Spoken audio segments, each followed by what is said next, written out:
All right, time for another Sub Sunday. First of all, guys,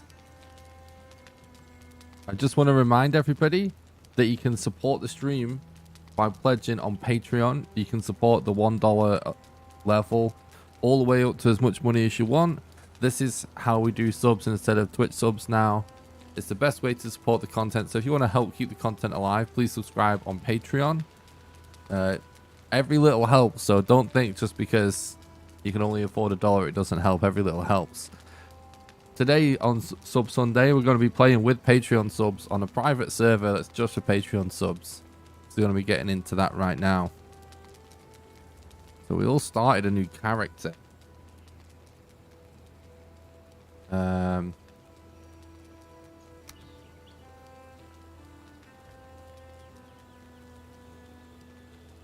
I need to hide my screen for a second whilst I log onto the server actually.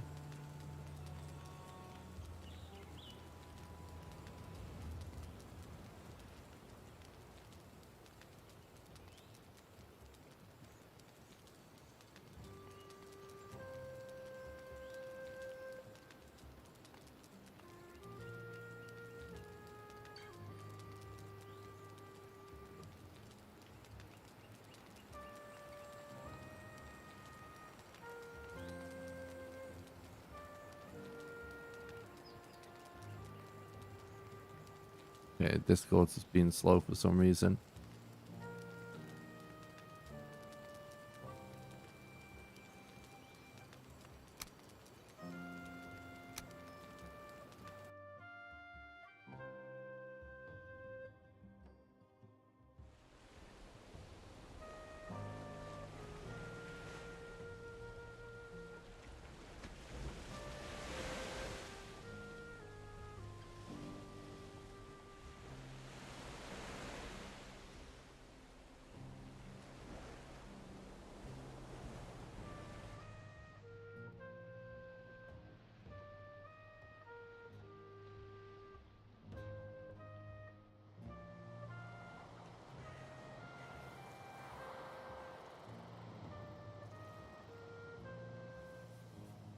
Yo. Yo. How's it going, man? All right, Nick. How are you? Yeah, good, good. I just spawned in. Let's have a look. Are you at your end of the map, are you? I guess I don't have a spawn point yet, so I'm back at the No way. Well, if you come to my base, I've got a portal which will take you Oh, nice. take you up that end. Nice. Sounds good, man. What's up, Austin? Thanks for stopping by the stream, dude. PC offline. Hope you're doing good. Which is giving me minus 50 mega hash of mining capabilities, but it's a Sunday, so you know I'm having a day off. I appreciate it. Appreciate the compromise. Yeah. What have you been up to? Just chilling. Yeah. Managed to get a video done a bit sooner, so gonna get to chill a bit once I'm done with the stream today. Nice. Do you use voice meter as your thing, or do you use that all-in-one sound card thing you've got? I just use the Go XLR. Yeah, it's got like Midas preamp in it and stuff. Oh, nice. Yeah, I didn't realise my bloody mic was like all popping and cracking last week, and it's because I have to reset that voice meter software every now and again. It can be a little weird at some point. Like, I think the CPU load's heavy on it or something. Yeah, well, normally if you just restart the driver, but if it happens, let me know, because I'm not actually listening to it. Yeah, I will do. So,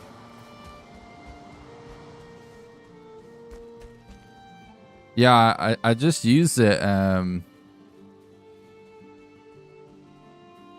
on, let me pause this music. It's actually so much going on with the wind and the voice and music. I'm gonna pause music, I think. It's that wind again, isn't it? Yeah. Yeah. The only thing I use voice meter for now is Yeah. to send the mic to the gaming PC if I want to talk to randoms in game. Yeah. As like a comms channel. Yeah, so I only ever fire it up if I end up talking to Hello. randoms. Oh, there he Hello. is with his hat on. So this is my little garage.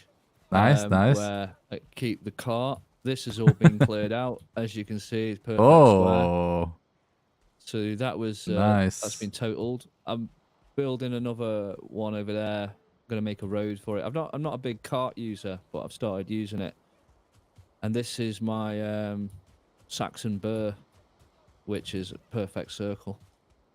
Nice, Almost. dude.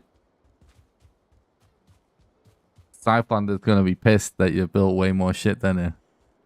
Really? Well, what happened is last week I carried on playing until about 4 in the morning, which is always a bad move. So that's what happened. This is the blacksmith facilities. Oh, nice, nice. I like the way I've actually boxed it all in with all like the chimneys and stuff like that. See how the wall like just slices through the middle of that? It's great. Oh yeah, it's And this like proper realistic blacksmith setup. yeah, exactly. I've even got the axe outside here. Oh, nice. Got a little bit of carrots going on, fermenter. It's a weird base, this, isn't it? It's all like, normally my bases don't look anything like this, but this is like a collection of sheds put together. Yeah, it's You know, cool though. It's inside out, isn't it? Yeah, kinda. And then go through here. Nice, nice.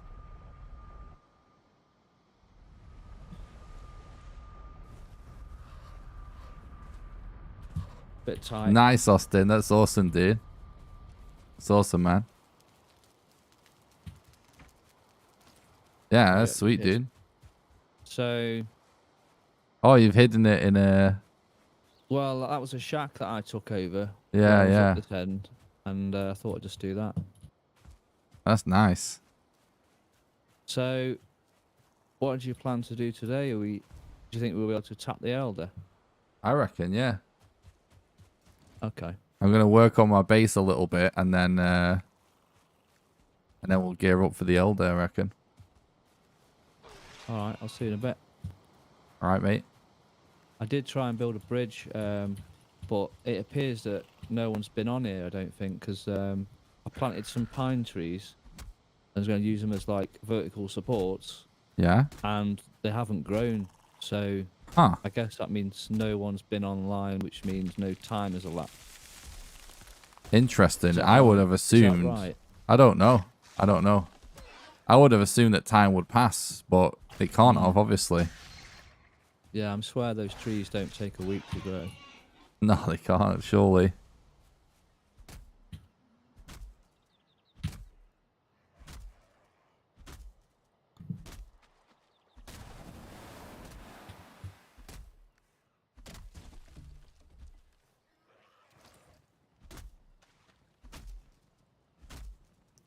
Yeah, that's awesome, Austin.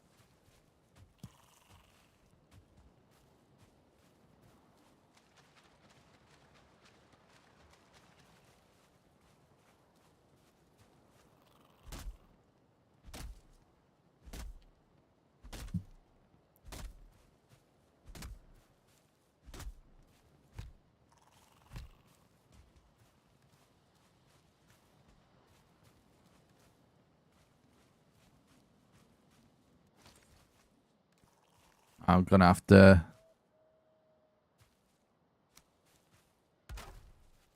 build a little shelter to fix my axe.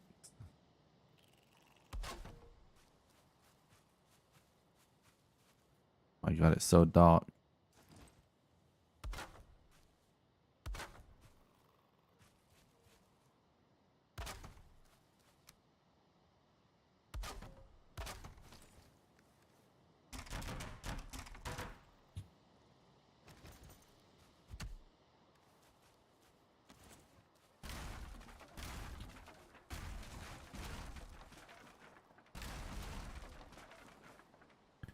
So have you been playing the you've been playing like single player as well? No, Mainly not just not. on the server. Yeah, I've not touched anything else basically. I just played this on the server for like a massive session. Yeah, it looks good, man. Must have taken a while to dig out that square. Yeah, yeah, I did. I want to know how to make a perfect circle. I think I did. Well, you can't basically do a perfect circle with them fences, but I did like 4 panels, then an angle, then 4 panels, then an angle. So every 4 panels, I'd just twist it one, you know. Yeah. I think you could probably do like a really gradual oval if you did like 3 at one end, like say 3 panels at the north end and 3 panels at the south end. Yeah. But I'd like to. It's one of them things you see like YouTuber video people doing it. You know those builder people. They Yeah. test everything out, don't they? Yeah. For sure, like you can get pretty close to a perfect circle, can't you, somehow? I just used the bench perimeter as a bit of a guide. Okay. Yeah, I quite like that, you know, where I've built in that little valley is that little building, just slapped a bench in it and made a perfect circle.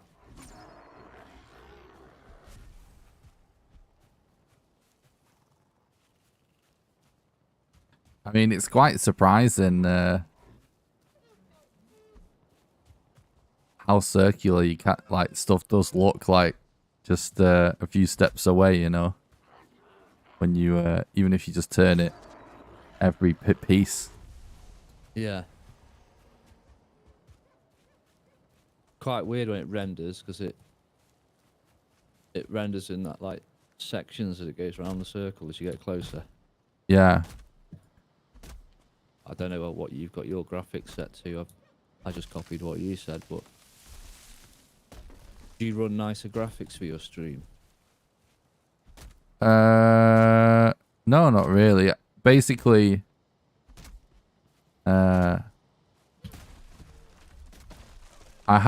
always have it on the same thing, which is like basically everything on max except I turn off motion blur and VSync in the graphics tab. But my PC runs that pretty good. But the only time I don't do that is when I'm doing speedruns. Then I just turn everything off except for render distance. Right, okay. Just because, I don't know, it obviously runs better and you can just see, it's way easier to spot stuff when you turn the graphics down. Yeah.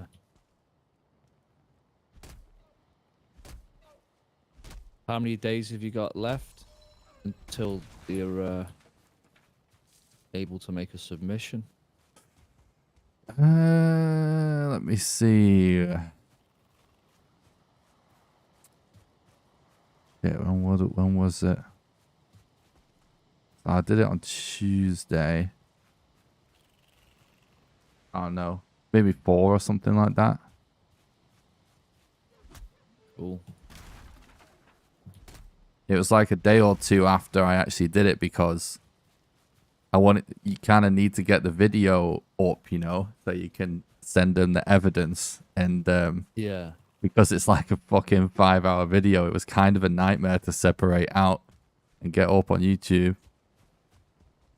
Oh right, is it in segments? Well, the whole like you kind of want a video that's not like the whole stream, you know. You just want the successful run. Yeah. And the run was obviously just less than 5 hours, so I had to like make it a Twitch highlight so it separates as a different video on Twitch. And then Twitch is supposed to, it has a feature where you can just click export to YouTube, which would have been super easy, but it didn't work. So I had to download it, the file, and then upload it manually. Right. Which just took like ages. And then YouTube takes fucking forever to process videos if they're like more than 10 minutes.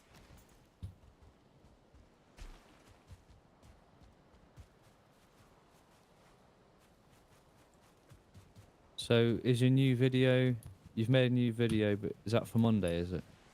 Yeah, Right. it's about Mistlands. Oh right, I don't know anything about that, so that'll be good. Yeah, basically I just used like debug mode and stuff just to poke around and explore and, you know, just see what we can find out as is, and then kind of speculate about what a few things could be and what we might get.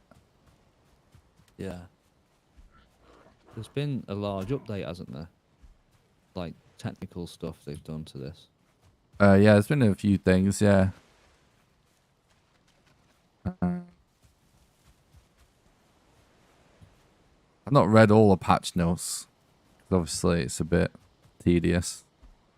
But like your hammer, your hammer and your hoe, you can't spam as much as you used to be able to. Which is a bit of a good thing because you just run out of stamina really quickly. Yeah, exactly. I think that's In a why they straight did it. line. Yeah. Yeah, exactly. Said they were waiting for something, some feature that some other third-party company had to do, and now Oh yeah, basically was it's just the a Steam update. that was it. Yeah, Steam.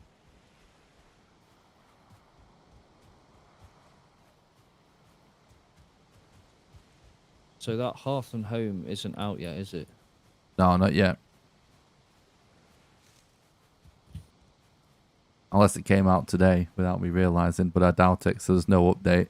So I'm guessing no. Yeah.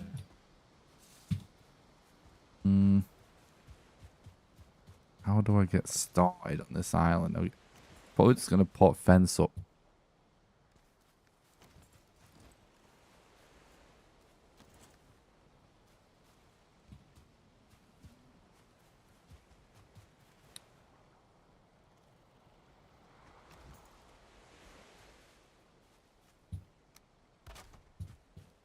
So it just said day 41. So maybe there has been some days happening. Yeah. Yeah, I mean, usually with other games that work in the same similar way, time would pass if it was on a server. Like, it's just as if it's always running unless you turn the server off, you know? But, Yeah. so that's what I would assume. But I don't know for sure, like. Because 41 even sounds kind of low, I suppose. There's no way that's like a whole week, is there? Is one day like 2 hours in this game? No, it's only supposed to be like half an hour or something, right? That was it, half an hour, yeah. It's like 20 summit minutes for a day and 9 minutes or something for a night. Don't know.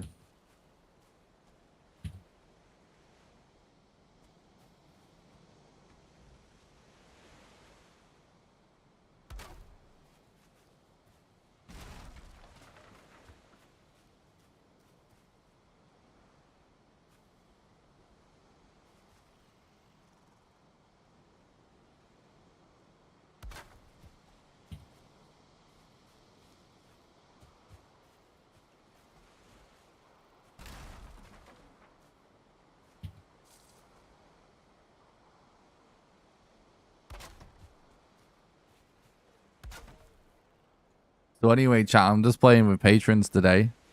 People that support the stream on Patreon on the private server that we have.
Yeah, that's right. It does. It does, Austin. Yeah. Rested buff is actually super important.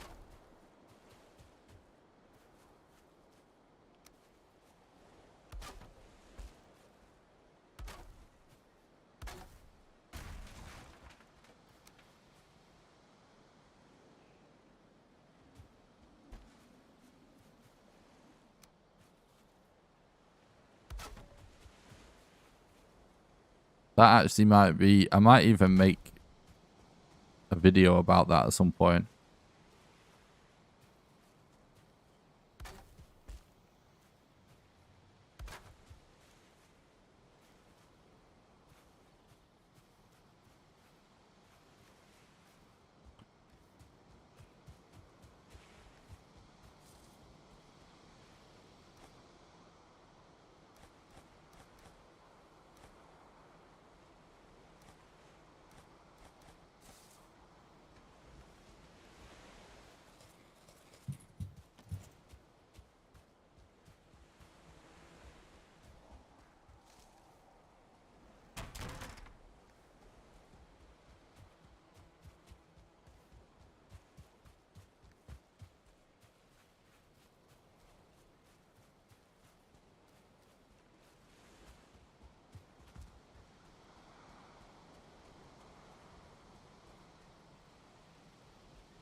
Yeah, I'm actually super excited about like all the new content that's supposed to be going to this game. It's going to be great to see what we get.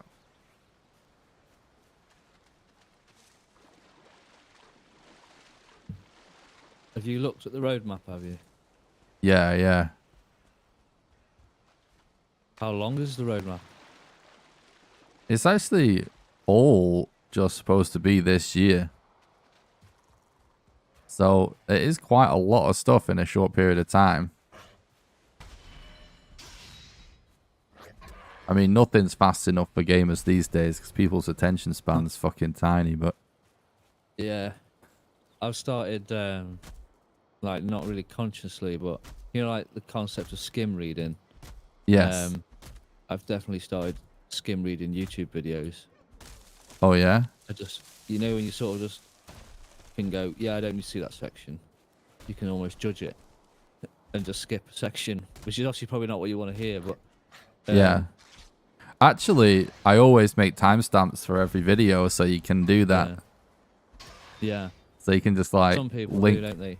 Yeah, I actually do that for like all my tips videos and stuff because I mean, again, that is a saves time, doesn't it? If you only want to know like one thing in the video. Yeah. I mean, I watch a lot of crypto YouTube, so there's just loads of crap. It's just the same old thing, if you know what I mean. Yeah. I know exactly what you mean.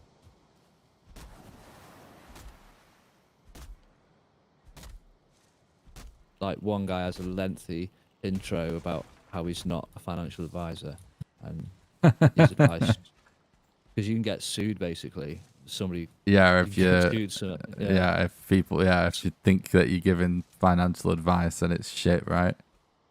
yeah. So it's like same every time. So I'm like, right, get rid of that. I hate really long YouTube intros. If mine, if I'm not getting to the point within a minute, I hate myself. Like I hate it. Like if I'm editing a video and I'm like, oh for fuck's sake, like I'm not to the point in a minute. I hate it. I go over it and try and cut it all down. You know. Yeah. Do you like revoice it? Do you like do Oh yeah. ADR or whatever? Oh, constantly. Yeah. Yeah. I mean, obviously it's shit like that's like nothing compared to what we, you know, like music stuff that used to do all the time. Yeah. So it's super easy to get it to sound natural. But yeah, like the way they typically, right now, the way I do the video is I think like, all right, this is what the video is about. And then the next thing I want is like, how do I break that down into like categories? Because always seems like untenable at first, you know, and you just have just an idea. So then if like break it down to categories, like say like in, I guess I won't talk about the Mistlands one, don't want to spoil anything, but say like the last one, so I won't like, right, this bit's weapon materials, this bit's armor materials, shit like that. Then I just go fire up the game and I just start, I'll just drink coffee and put some music on or a podcast on or something, and just I'll record just raw gameplay of just those random shit just from each part. Right. And then Go back and pick out what you want. yeah, and then I like essentially just then I just put that all just goes in the editing software, and I just kind of I tend to just before I even sift through everything, I just edit out all of the bits of the footage that just look better, basically, like for the video, because sometimes stuff just you get the right footage but it looks weird, or like if like you're moving erratically or the camera angle's not good or something, right? Just not very aesthetic. Yeah. Yeah. So I'll make sure all the video has just got like the good looking stuff in, and then that's when I'm like, right, now I just pick out like the best bits. So now I'll separate it. So I'll start the video. I'll have my intro clip in the software right at the start. So once I've got the intro clip looking good, I put that footage at the start, and then what I do is I just open Audacity. Yeah. And I'll just, you know, just sort of improvise just the intro, and if I fuck up saying any words or, you know, you're too phlegmy or something, you just like edit out you edit out the gross bit. It's too phlegmy is like terrible for a YouTube video. You start like sounds like you're spitting all over the microphone. Like shit. Right, I'll delete that word, say that again, you know. Yeah. Quite a lot then. Quite a lot of filtering down of the raw stuff, innit? Yeah, I mean, sometimes you get lucky with, because the reason I do it like that is because when I first started making YouTube videos in this similar format years ago, when it was on a different YouTube channel, like I used to write scripts, and it was came across super well produced and everything, but the VO just wasn't natural, you know? Yeah. And I found that if I just talk, like, if I know what I want to say, if talking off the top of my head, it just sounds better, you know? Yeah, yeah. But it does mean that you end up editing out shit. But, like, every now and then, you'll get, like, every video, there's probably a few minutes in there that's pretty unedited. So a certain section, you know, you'll just say, you'll do it perfectly first time. Yeah. Cool.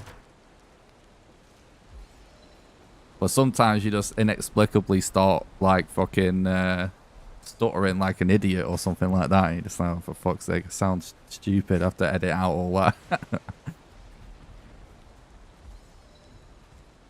Because that, you know, I love like YouTube and YouTubers and stuff, but I hate it when someone's just waffling on and not really. Yeah, and it's not very concise. Yeah. Yeah. And yeah, like you say, people haven't got the attention span, or there's certain like there's so much stuff people need to watch or get through. Exactly. That sort of pushes people to, you know, they almost want it at a certain rate, don't they? I'm doing the same thing now. I'm just waffling. Yeah. Well, on stream it's like a different waffling sort of the key. That's how you fill up 8 hours. It's like the opposite approach.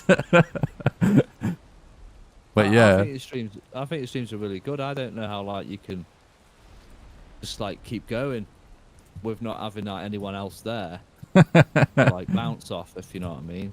Yeah, you have to be a bit crazy, you know. It's almost like a radio DJ kind of thing, isn't it?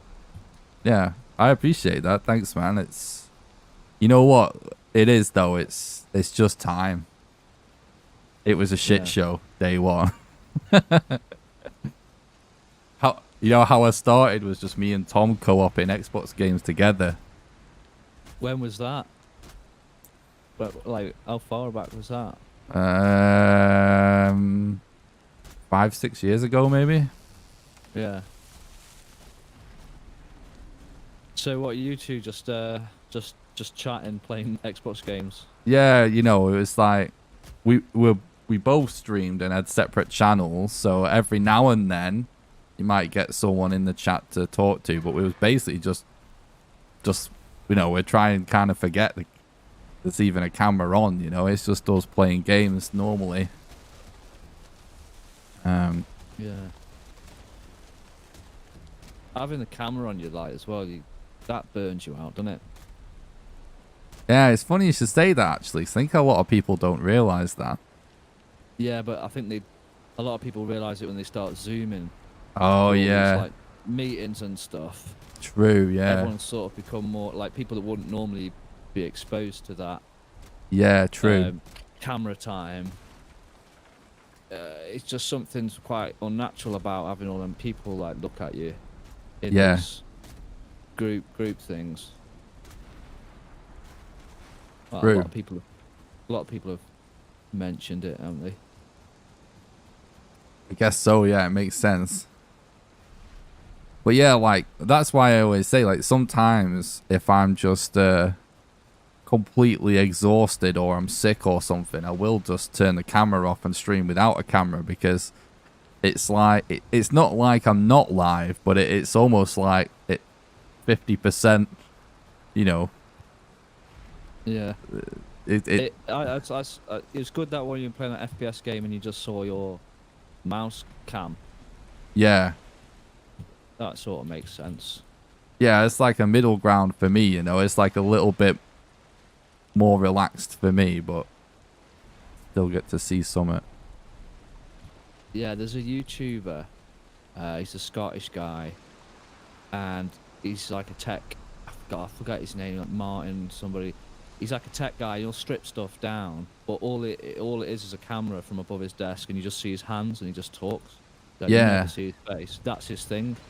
But he's dead good. He like buys things from China or something. Like he brought like a UVC lamp, which obviously like basically gives you cancer, or skin cancer. But in places like China, they use them to disinfect the room. Like, Oh, I know what you're talking about, they, yeah. they just bleach it out with 10 minutes or something. He was just like reviewing one of them, going, "I've just bought this. It's pretty good," and get really geeky with it. Yeah, I like shit like that. I watch a lot of shit like that as well. I watch like mice, like, I love, there's a YouTuber called Rocket Jump Ninja. And it basically is like an old school competitive like Quake player. Oh yeah. But he's like the best mouse reviewer, I'd say. But it's kind of similar. Like, you never see him or anything. It's all just game footage, or like you say, it's just camera at his desk. Like he'll do a mouse cam as well. He'll just like show gameplay footage, and you know, you just see his hand on the mouse. But Did you say reviews mice? yeah, Or like peripherals? I mean, Alright. pretty much specifically gaming mice. It's like kind of niche, but he almost exclusively just reviews gaming mice. Yeah. But it's probably the most in-depth, like, best reviews, because that's all he does, you know. It's just gaming mice. And I bought an Alienware mice that everyone was slating on the internet. Like, just every review was just like, "Oh, it's too big, it's too heavy." yeah, But at the time, you couldn't really get anything because of the supply chain, like, shortages were really bad at that point. It's probably about 6 months ago. yeah, And I bought it because it matched my keyboard. Like, it's the closest match I could get, like, colour-wise. And yeah. it's actually been brilliant. It's actually been brilliant, like. Oh yeah. But yeah, I was looking at all them razors and everything, but I don't think anyone had them in stock. I think your mic's Or starting what's the other to pop a bit again. By the way, the software. Really? God, that's so naff. Right, restarting. How's it now? think it's good now. Hello? Yeah. You good now? That doesn't last very long, does it? Yeah, it's funny, you know, like when I first I've not started paid for using it. it. That's probably what it is. I've not paid for it. Oh, yeah. Probably is that. It's probably trying to force me to do it. Like when my first experience using voice meter was like it used to do it all the fucking time on stream, and I stopped using it right quick back then. But then like when I started using a 2 PC setup, it was pretty much fine all the time. So I think it is just like I said, like some kind of high CPU or I RAM think usage or something that just I had it better on my other PC because I was able to use the WDM drivers, the Windows drivers, yeah which are rock solid. And for some reason, I don't know how I managed to get them to show up, but they're not showing up on this new PC. I'm using like a KS driver, which I don't even know what that is. But yeah the best drivers to use are the WDM ones, yeah but they're not showing up. I don't know if I need to like download something like ASIO for all and then just not use it yeah. to make them show up again. And that's what I suspect the issue is. Yeah, could be.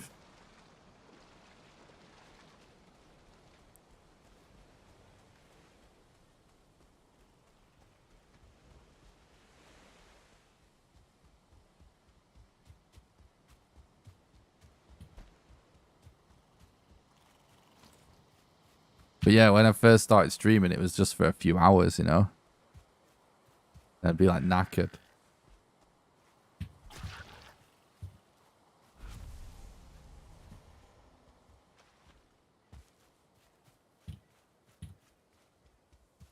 That deliveries turn up on Monday, Okay.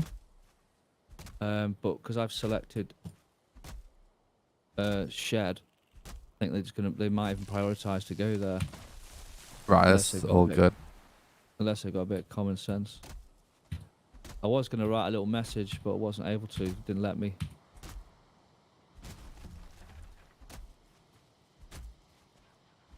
So I don't know what you want to do with that. It should be good.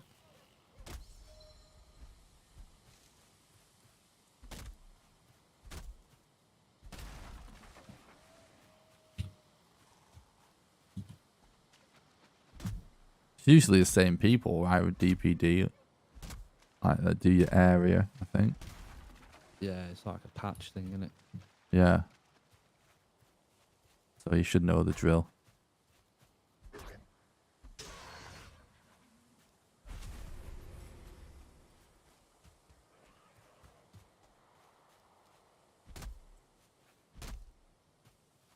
I really want to get the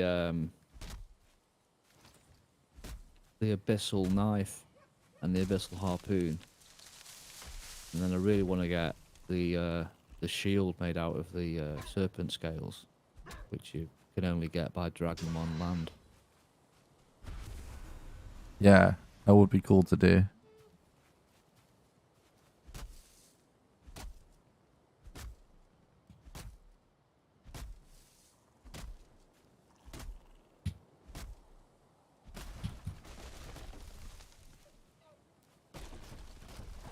I was thinking of doing a knife-only playthrough at some point. Yeah. That would you upgrade the knife as you go through, like get the copper one and everything? I guess so, yeah. I've not really like fully thought about it yet, but it's something that I thought about, just like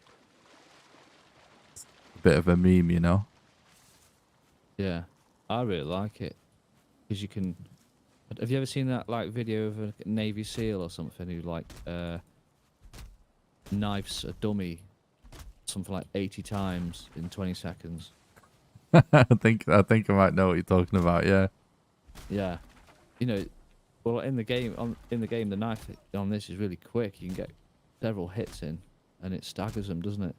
Yeah.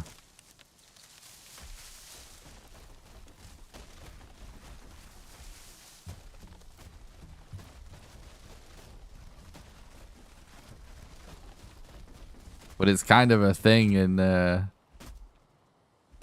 Resident Evil to just do knife only runs. Oh, right. So I thought it'd be kind of funny to like bit of a parody.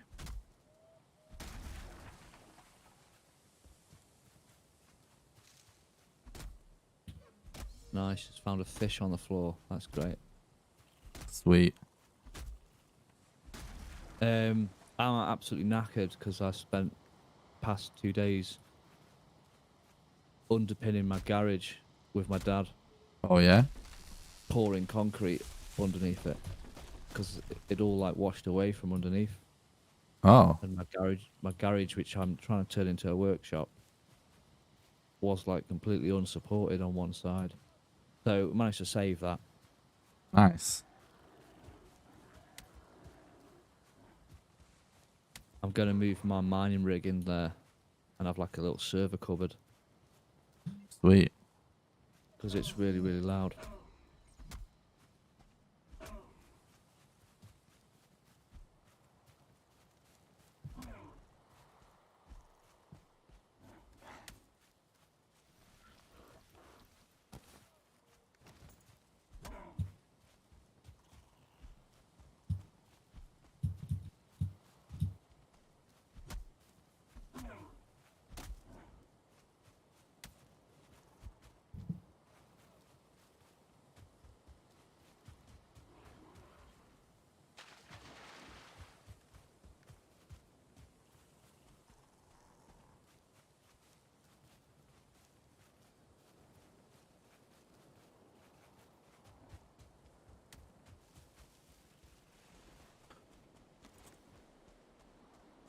Yeah, it's funny what you were saying before about the Alienware mouse because the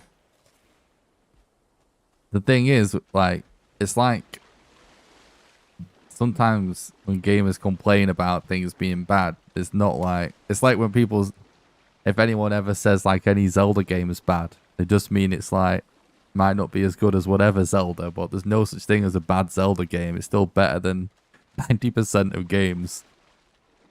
Gaming mice are Yeah. kind of the same. It's like, well, all right, yeah, there's definitely like way better gaming mice compared to this gaming mouse, but compared to a mouse that's not a gaming mouse, any gaming mouse is basically fucking awesome. Yeah, yeah. It's definitely a step up. I actually have an Alienware monitor myself. I think that I was only able to get it because they're now owned by Dell, aren't they?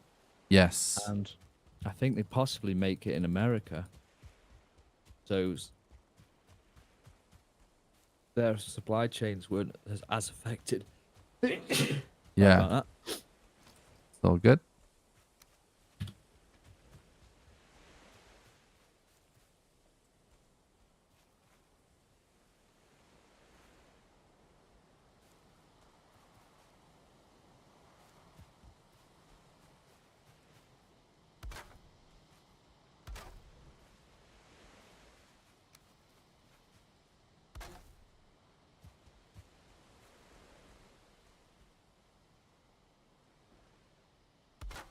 Yeah, Alienware, you know, it's not like quite what it used to be, but they still make some good stuff.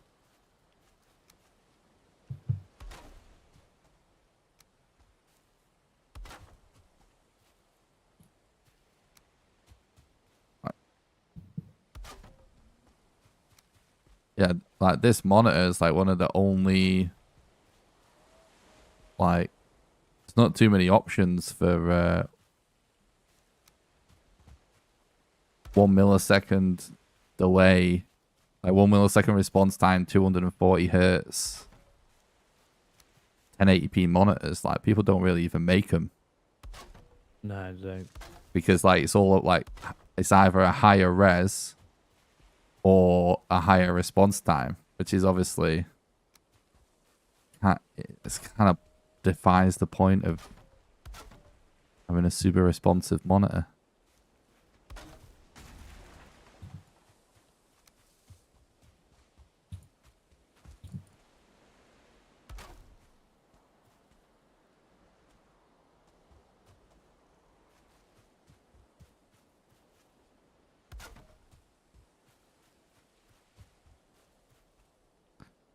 But yeah, I actually love it. It's I I actually got it from insurance as well, believe it or not, What?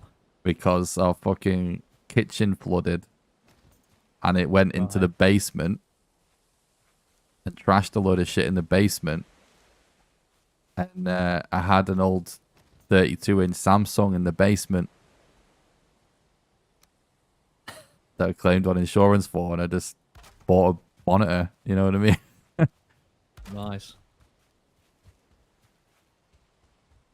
Is that at the place you live at now? Yeah.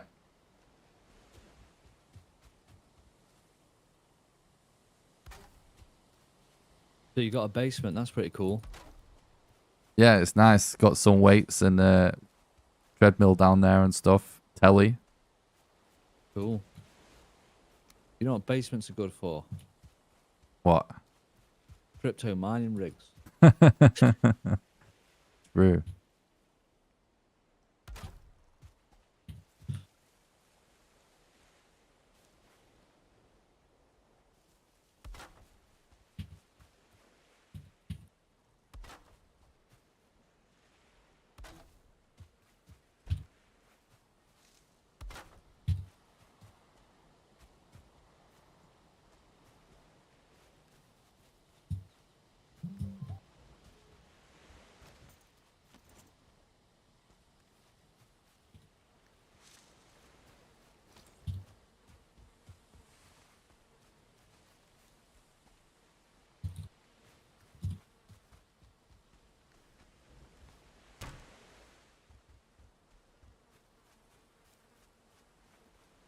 So how are you finding like the how often are you actually getting like successful, forget what the word is, like blocks or whatever, like with different builds and stuff? How are you finding like different PC builds? You getting shit like way more often with the mining or what? Well, I'm mining to a pool because I don't think I've got quite the power to do solo mining. But Yeah. some people are saying that they've solo mined. And it's like estimated it'll take you a month to find a block. But some guys like, Mm. yeah, I found 2 in 3 weeks, and I made loads of money. But I'm just mining to a pool, so I'm getting less, but I'm getting Yeah. like a steady amount. You know, it's more guaranteed, if you know what I mean.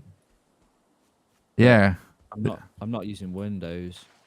I'm using a Linux based thing, which saves on resources because Windows like will leech a bit of the power off you.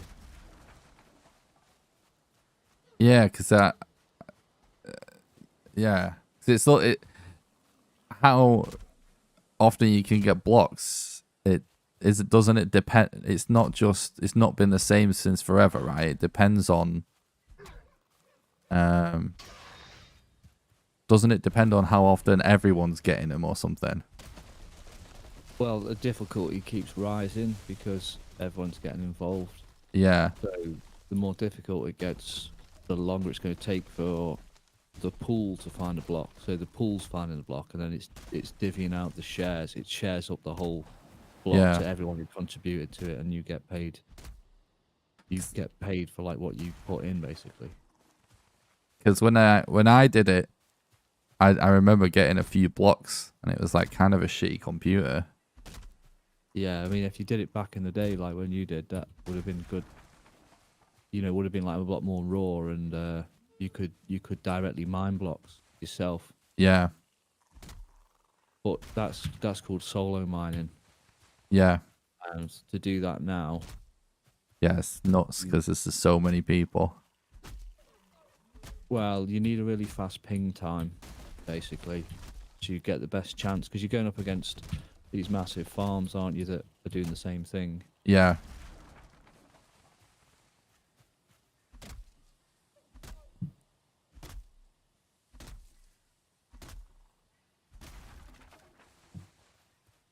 I might try it, but I'm so focused on hitting my return on investment date that I've basically got a hit before the end of July because profitability is going to drop quite significantly. So if I can get the stuff I've bought paid off or it's paid for itself, then everything else after that's just a bonus. Yeah. Oh, that's a super sensible way of doing it. Yeah, makes sense. Yeah, I wasn't being sensible or thinking at all at the time. I was just more curious because of the tech and stuff, you know? Yeah, yeah. I mean, it would have been good if I'd got involved back then, but I don't know. Seems to be like a bit of a perfect storm, you see, at the moment, Yeah. because no one can get the graphics cards because of the silicon shortage, supply chain shortage.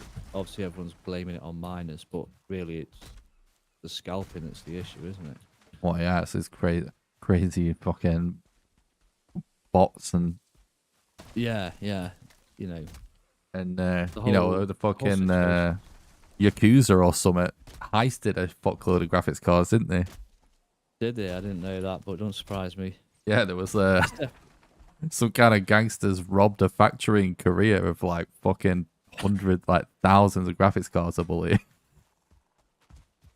Just goes to show, you know, it's just big business. And I believe there's a province in China which is like on the border with Mongolia, and because there's so many farms there, the demand on the power grid's so high they're going to ban it.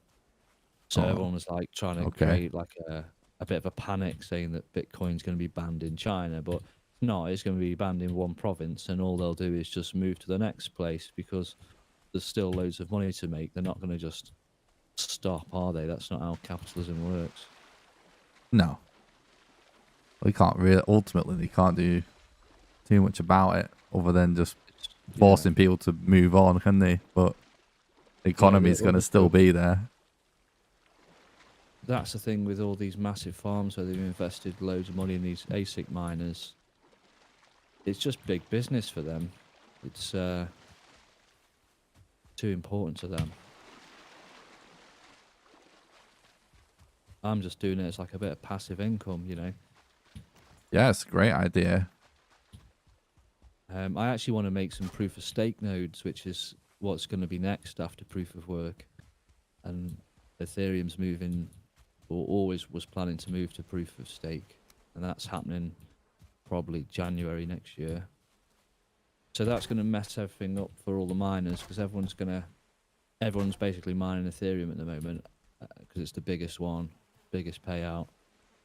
All those people all of a sudden are going to have to go somewhere and mine other coins, which won't be as profitable. So then that's when you'll probably see all the graphics cards start coming up second hand, cheaper Yeah. next year. There's basically going to be no change in the graphics card situation for the whole this year because the supply is not, it's not going to change.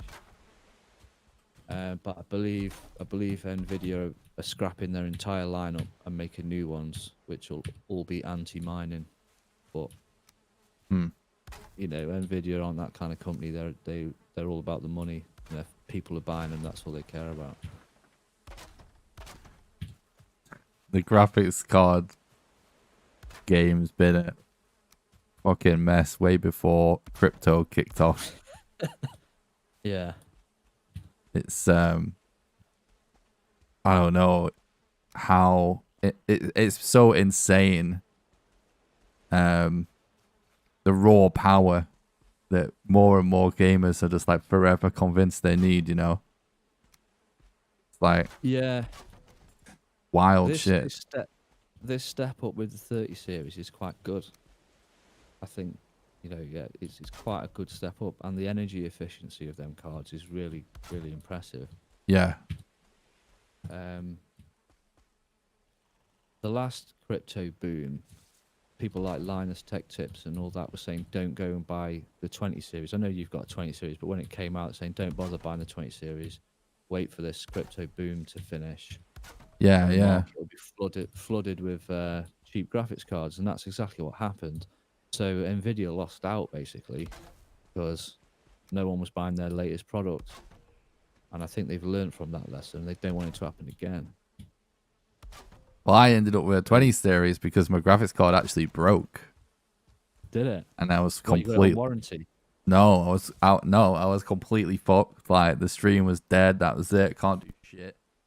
And someone just donated a shitload of money, and it was amazing.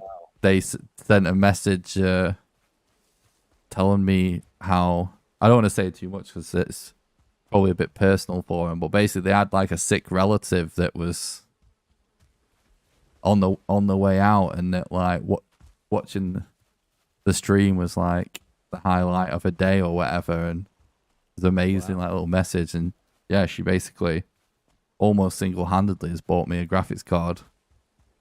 Well, that's generous. That's very nice. Yeah, it was amazing. Yeah, but yeah, I just had no option really. You know, it was like that was the card that was out at the time, and I couldn't really do anything without a graphics card. Well, you got 2080, have you, or 2070? Got the 2070 Ti. Yeah. There's a coin that you can mine with 20 series and the larger size graphics cards, memory wise, and they use all that power for AI learning, and Yeah, they pay you out in a coin, which I think is quite interesting. that is interesting. Yeah. So that sort of requires pretty beefy graphics cards to do the processing. They're basically building a supercomputer like that folding thing used to be back in the day.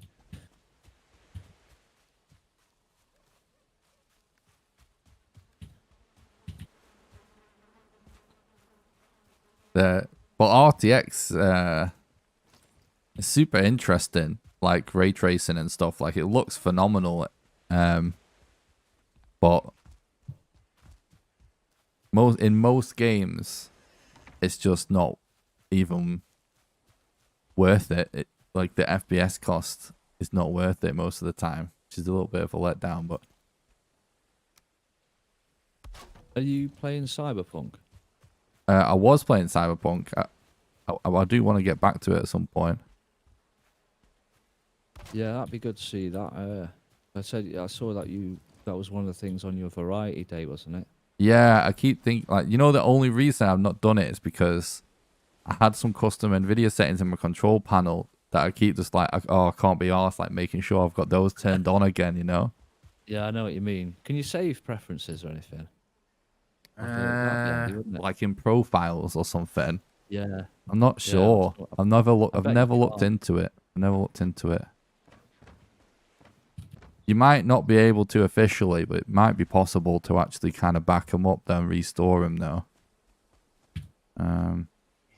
But anyway, Text file. yeah. So you plan to play a bit of Cyberpunk at some point? Yeah, I definitely am gonna at some point do some on the variety day. Yeah, I just need to kind of like be in the mood for it and be willing to change my control panel settings. Well, that's another example. Is like, you know, I cut the game instantly. Just I turn everything on max and everything, but like ray tracing and stuff on. It's like, yeah, okay, it looks amazing, but it's like watching a fucking slideshow basically.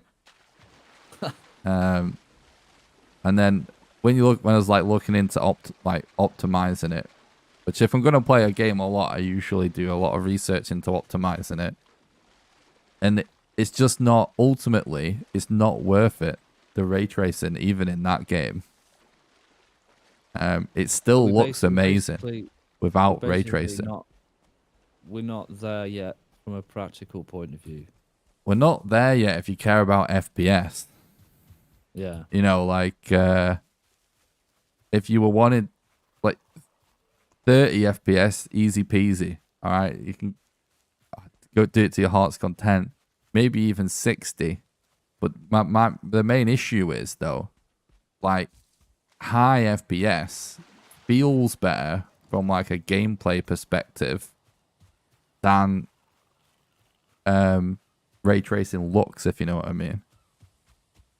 Like just the game feeling better, in my opinion, is a much more satisfying experience than it feeling like Yeah. shit and looking good.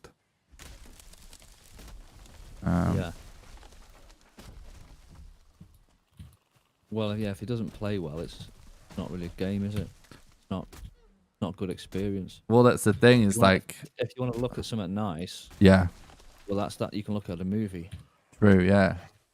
I don't know what I'm going on about. I need some sleep.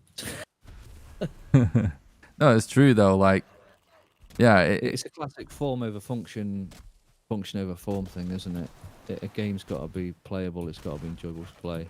Looking nice is just icing on the cake, isn't it?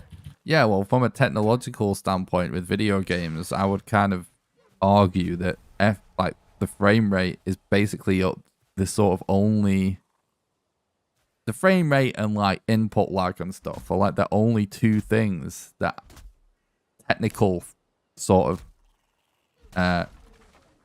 what like technical like specs, or I don't know how you would say it, but like features of the game that actually affect the gameplay, if you know what I mean. It's like input lag and FPS are the only things that really change how it feels and not just how it looks, you know. And Yeah. games, it's like it's not just something you watch, like it's a very like tactile experience, a good game, innit? Like you feel like you're doing stuff. Yeah, there's more like senses to. I don't know if that's quite the right word, but to Yeah. appease. Yeah, exactly, yeah. And there's Or also an element you're of trying to create that illusion, aren't you? That you're trying to create an immersive illusion, and if it doesn't, exactly, yeah, and more you accomplish a lot more by feel than like sight in that regard. But there's also an element of like once you've experienced gaming at a really high FPS, it's almost like you've seen the Matrix, you know. right. I've obviously not got there yet. Then I'm limiting myself to 120. I'm not going any higher at the minute. That's good I've got though. to break myself in. I just don't like running my stuff really warm. Like I was Yeah. touching the back of the graphics card, and it's definitely fine. It's within spec, you know, but I just don't like running it that hot, so I just keep it 120.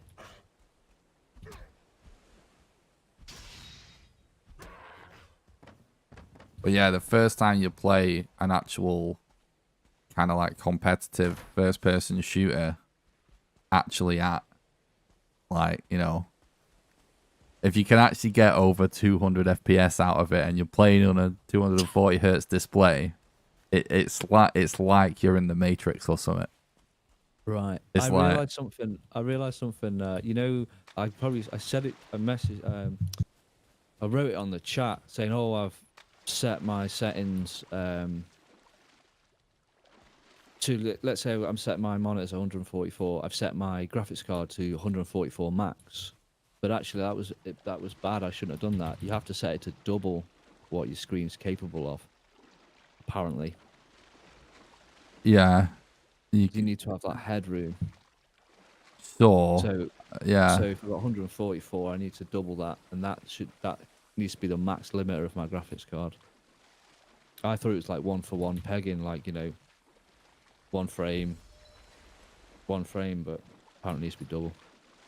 Yeah.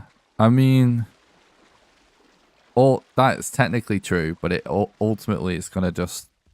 So if you're not doing anything right, it's not really gonna matter. If it's not being taxed anyway, whatever you have it set to is just gonna do. If you know what I mean, it's not gonna affect shit. But then it's like it. So then when it is doing something, like what is it doing? So like if you can't. If the game's never gonna get there anyway, then it doesn't really matter.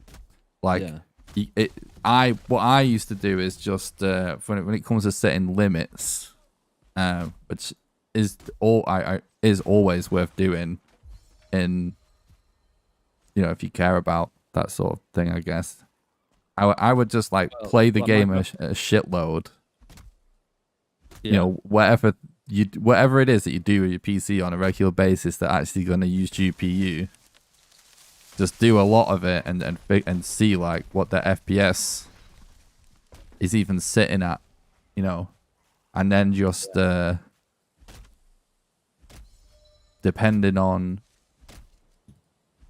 the game, like how efficient the game is, just put it like for something like PUBG, right?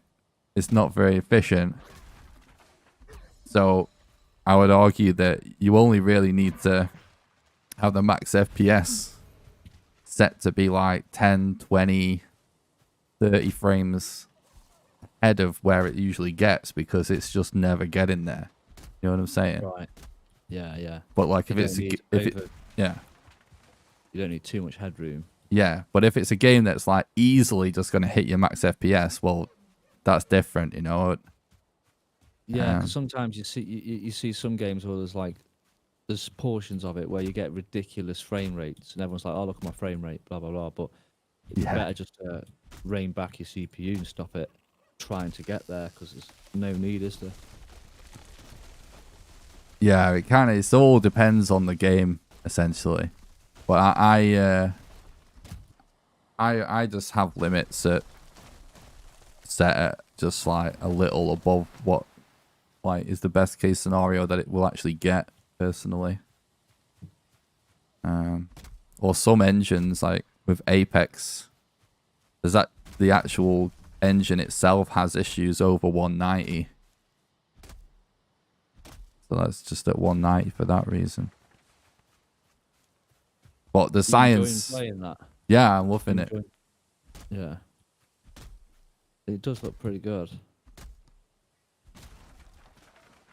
I'm just trying to learn, like, I'm just trying to like get better at it. Cause it's like the more you learn it, the more fun it is, I would say. It's growing on me, the better I get at it. Takes time to learn the maps and stuff, doesn't it? Yeah. The little caveats. I like it though, because there's something like mechanical to do to play well all the time, because there's like little movement mechanics that you can make yourself move faster if you do it, but it takes a little bit of skill to do. And it's something you can be doing like every few seconds. Everyone's hop, skipping, and jumping. Is that why they do that? Yeah, that's why you're sliding and jumping. Yeah, sliding and jumping. Because if you put your guns away and you slide jump, you get like a bit of a speed boost for a few seconds. But you got to do it like, you know, a certain way. You got to time it just right to get it. So I kind of like that there's something skillful going on all the time. You know what I mean? Yeah, yeah. Yeah, if you get that down, then you've got a real good competitive edge, haven't you? Yeah, just being able to get around really fast. It's like that is like what the, like, from a skill standpoint, is sort of one of the arguments against PUBG. Is like when you're not in a fight, there's not really anything skillful to do, is there? It's just all tactics. Yeah, it's like playing chess, really. It's just trying to anticipate where the next person might be. Yeah. Whereas it's kind of, there's something about games where it's just like 100% of the time there's something kind of like reflective of the player's skill going on, you know? There's something about that. Pretty cool.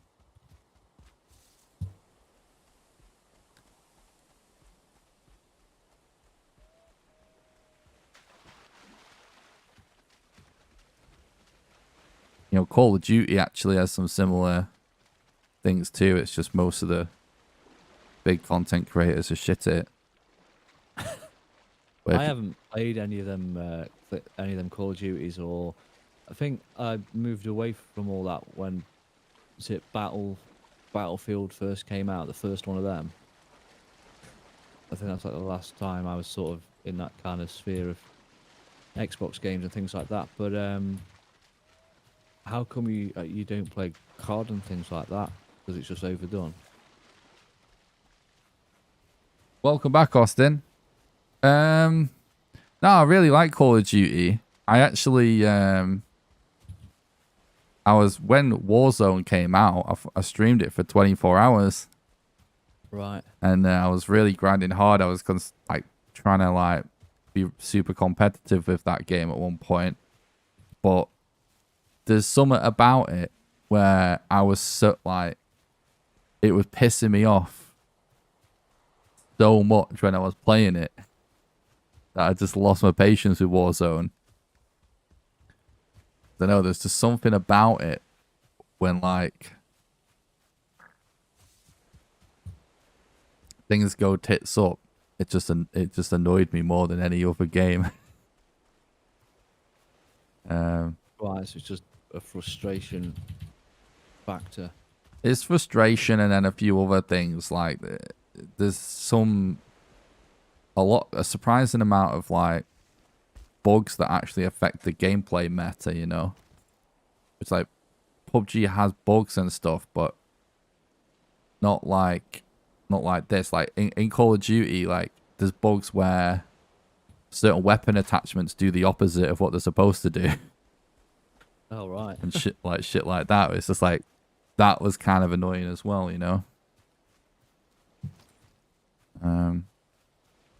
But every now and then I'll play some off stream, and maybe stream a little bit, but not the battle royale. I just play normal Modern Warfare online because there is some stuff I really appreciate, like that is pretty skillful about Call of Duty. I had a bit of a nostalgia. I don't know what you'd call it, but like a nostalgia spurt or something. And I downloaded, well, I bought it on Steam. Call of Duty 2. Oh, I was nice. like, I think that was the one. Like the first, I basically probably about 2004 or something played the first Call of Duty. Well, I thought it was Call of Duty 2, but it turned out I bought it and I was like, I don't remember this game at all. This isn't it. And it was Call of Duty 1 was the one that I was trying to find. Yeah. But I played it and I was like, wow, my nostalgia, like rose tinted glasses, had a definitely better vision of what the graphics look like because it's really blocky, you know. Yeah. But there was like the final level was like, it was all about the sniper and you just sniping. I was literally just got the game just to play that level and I was like, yeah, that's not how I remember it. That was it. But that had online play, which was pretty revolutionary, I think, back then. Like online multiplayer, because Medal of Honor was like the genre leader, wasn't it? But it didn't keep up, and then some people left and made Call of Duty.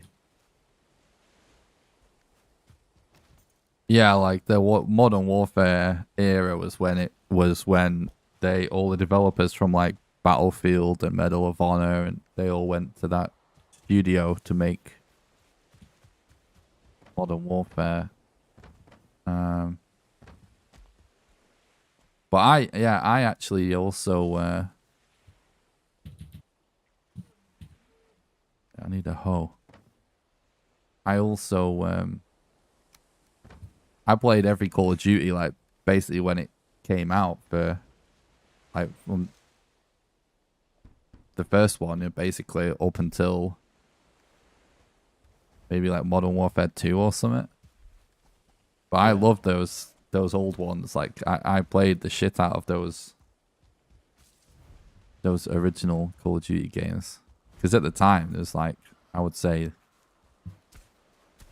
there's nothing as realistic, you know. No, there wasn't. A lot of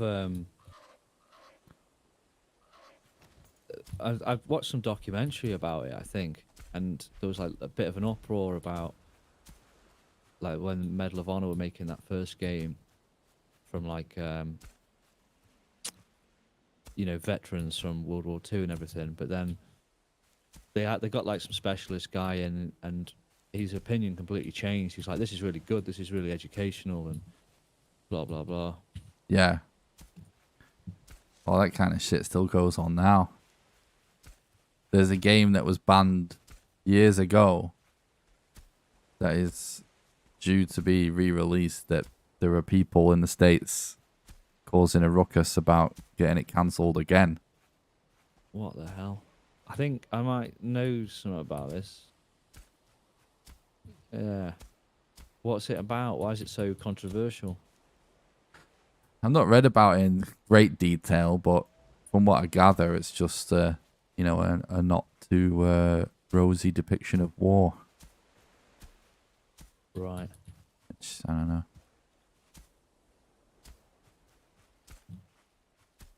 It doesn't surprise me anymore. Like, I used to get so passionate and angry when I was younger about that kind of bullshit, but now when I hear about some people still acting like they were from the fucking medieval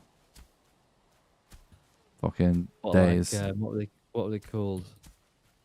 Luddites. People Yeah. smashing up loom machines because the machines are going to take over. Yeah, I mean, the exactly. machines are powered by water wheels. They're not going to go anywhere, are they? I think it's something in Fallujah, Austin. I forget the name of the game. I don't, you know, maybe it is super controversial, but it's like It's going to be super dated, isn't it? It's going to be like a time capsule. yeah, I don't know. You know, it was made a long time ago, and I don't know the full story, but I know that is the basics of it. But I don't know if you know they like fully remastered it or anything. I don't know, like, but all I know is that people are mad about it, and it's yeah. What I was gonna say is like, it just whenever someone is acting like, no matter what it is, it's like super outrageous and just completely unacceptable these days. Nowadays, I just kind of shrug it off, like, yeah, you know. Yeah, there's loads of people like that in the world. I don't know. Apparently, like, some people just never changed. They're ridiculous, aren't they? Because there's probably been plenty of games since that are probably way worse. Like, where's the consistency in their approach? You know what I mean? Oh yeah, there's definitely no consistency, and there's definitely, I mean, Americans. It's the wild to be an American and be against something like that because it's like kind of the land of free speech. You know what I mean? Yeah, yeah. Like, I mean, Christ, I mean, a lot of the world needs to catch up to their standards of free speech, right? Even us, you could argue. Yeah. So it's kind of, I don't know, there's a lot of hypocritical stuff about it, but ultimately, it's like, I mean, it's not real, is it? So anything should be able to go, I would say. If I was the governing body of what's allowed to happen in media, it's like, well, did you really kill this guy? No? Well, it's fine then. Is there a stack of corpses behind the studio? No? All right, well, it's fine. That's what my standard would be.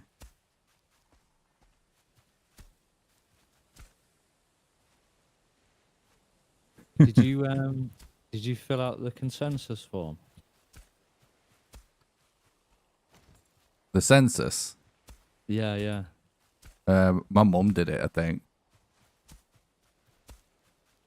Does it ask you if you got what your religion is in there? Oh, yeah. Yeah, we've not... My mum never would have filled the census in us as being religious since she left home. Is that the one where people write Jedi and yeah, that's right. Jedi? I remember my mate's dad putting Jedi when we were teenagers. He thought it was like the funniest thing he'd ever done. You know what I mean? He was like pissing himself, laughing, drinking a cup of tea. Yeah. Ever done? Yeah. He was like a fisherman or something, you know. And he was a bit of a legend. I remember going around to mates for tea, and he was like laughing, telling his wife how he said, well, I told him we're Jedi. He just thought he was like, he's one of them, you know, proper working class. Like he thought it was like super funny that he did it. It was kind of funny how amused he was by it. Mate, doing that job, you got to be made of some tough stuff, haven't you? Oh yeah, it's a tough bloke.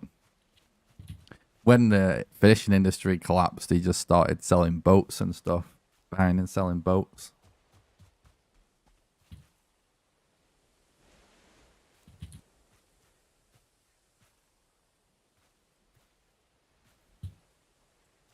Yeah, exactly, Austin. Yeah, exactly. It's funny, like stuff like that. People are entitled to opinion. I never judge anyone's religion or anything like that. But yeah, in my opinion, it doesn't make sense. I don't think the science really backs up that theory.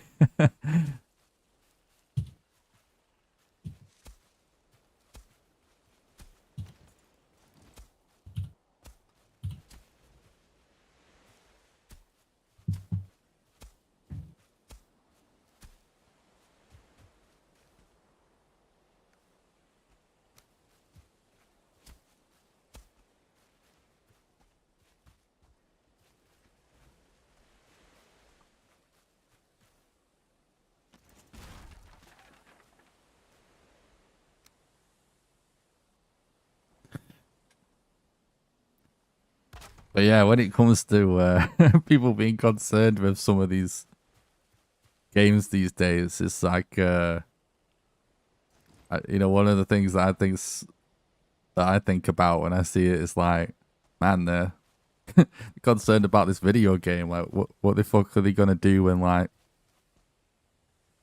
you start putting your brain in a computer or your computer in your brain and you're just in the simulation? You know what I mean? Like, Jesus, you got a problem with this? Wait until we have like fully autonomous sex robots and fucking experiences where I just connect straight to your brain, so you really are doing, like, you really are murdering people and shit. Like, this is all definitely happening. I mean, some video game is going to be the least of it.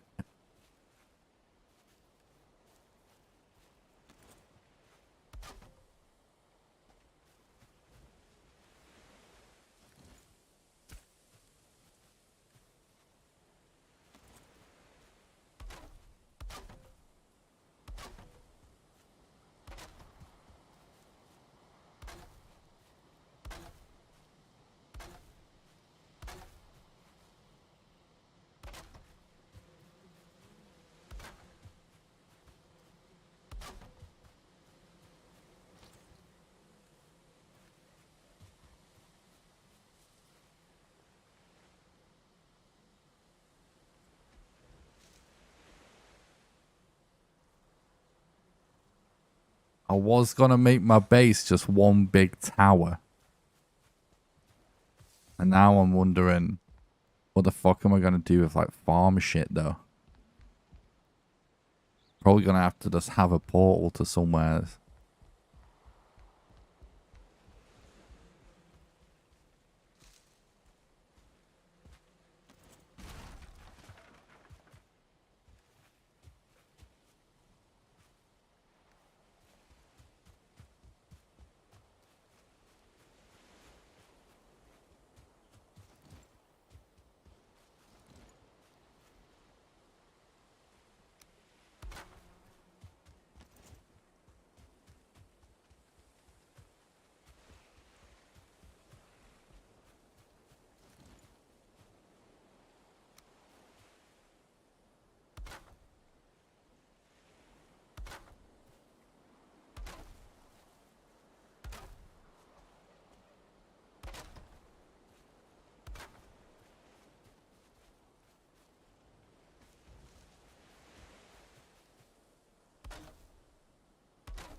I need to start getting bronze and stuff on the go soon, actually.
Need to get some more wood and stuff.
I should probably start thinking about gearing up to fight the Elder.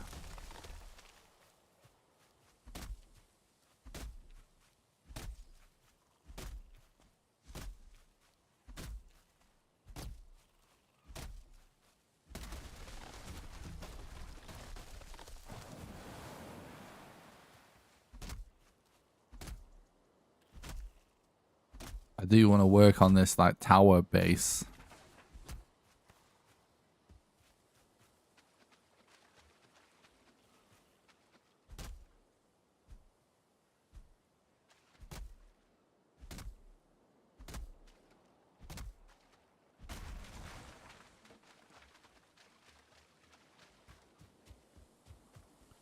Thinking about it, actually, I don't necessarily. I suppose I am going to need some honey and stuff.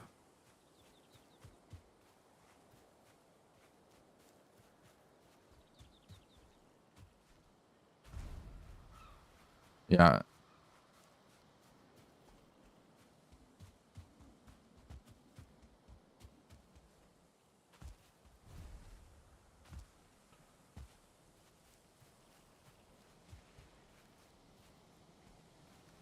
I should get a lot more wood than this.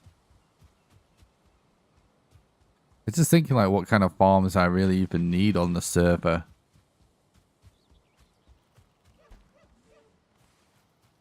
I don't need a big farm.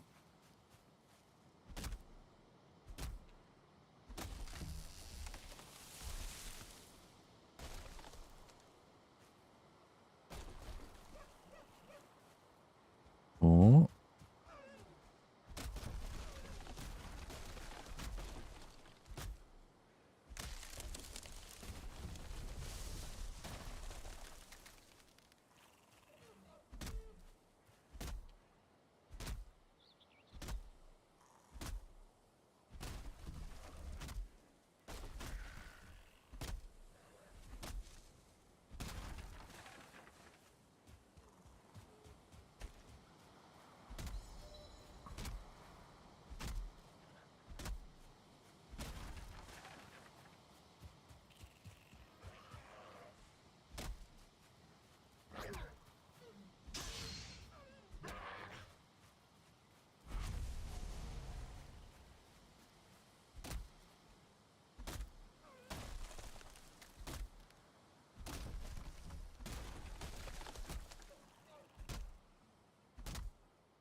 What keyboard are you rocking over there, Jim? I heard the mechanical keys.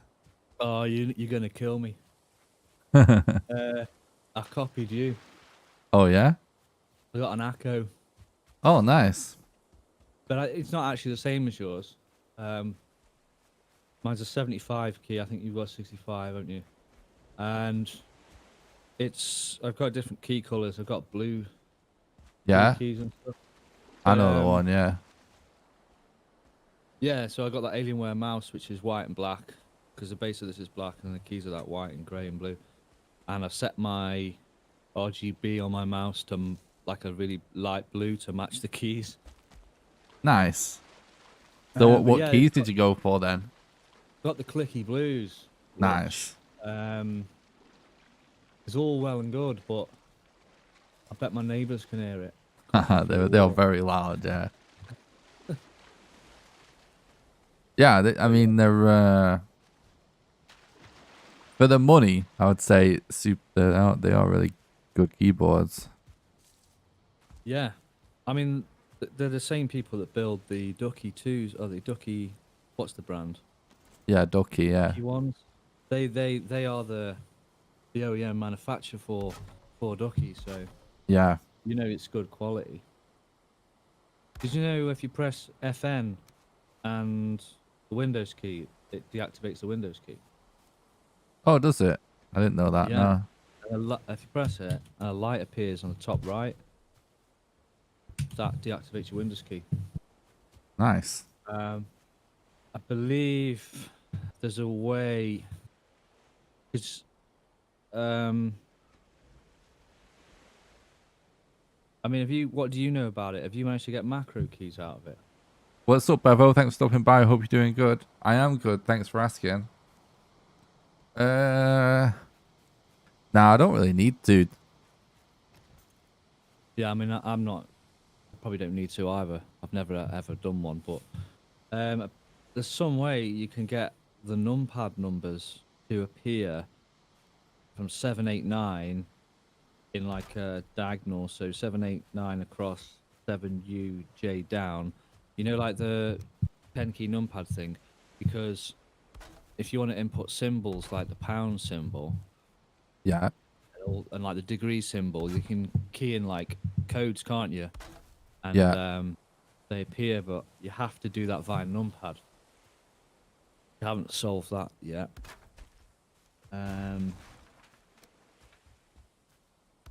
But then I did set the keyboard to, because I was trying to do it through the UK, and that doesn't work because your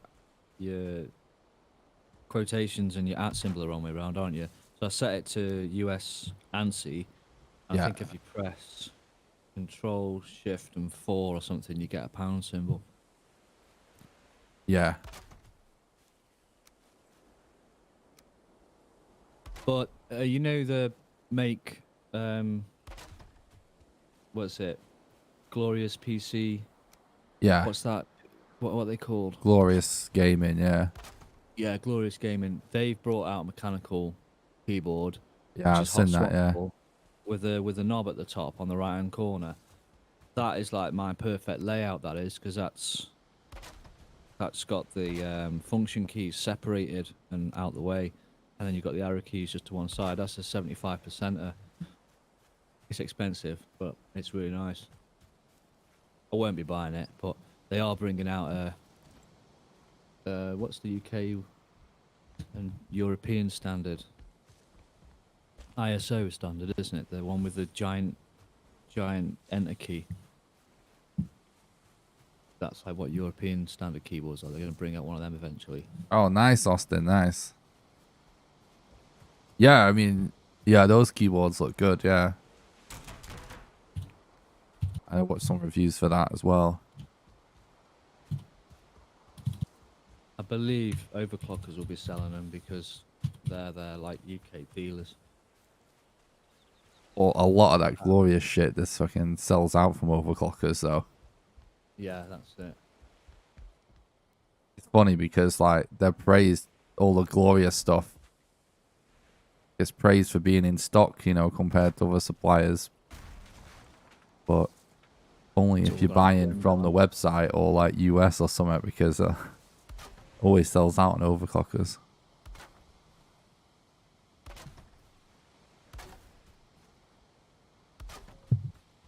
I'm thinking about trying. I mean, it'll be a while till I buy a keyboard as well, but I'm gonna try some low profile mechanical switches.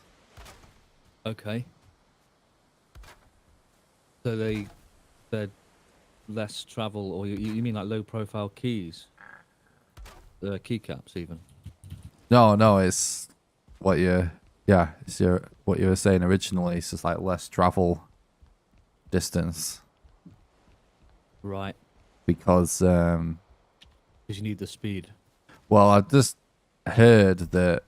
So before I played on keys of like what was at the time the fastest actuation, and stuff. I was trying linear switches that were insanely like fast actuation. So basically, you didn't have to press it very far, so you could be quick, and it was definitely the potential to be so much faster, but it was also insane potential for misclicks and stuff.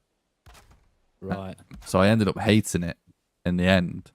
And that's why I went back to Cherry MX Blues, because they're just the most tactile switches ever, in my opinion. But Yeah. apparently, I've been hearing from some like competitive gamers that like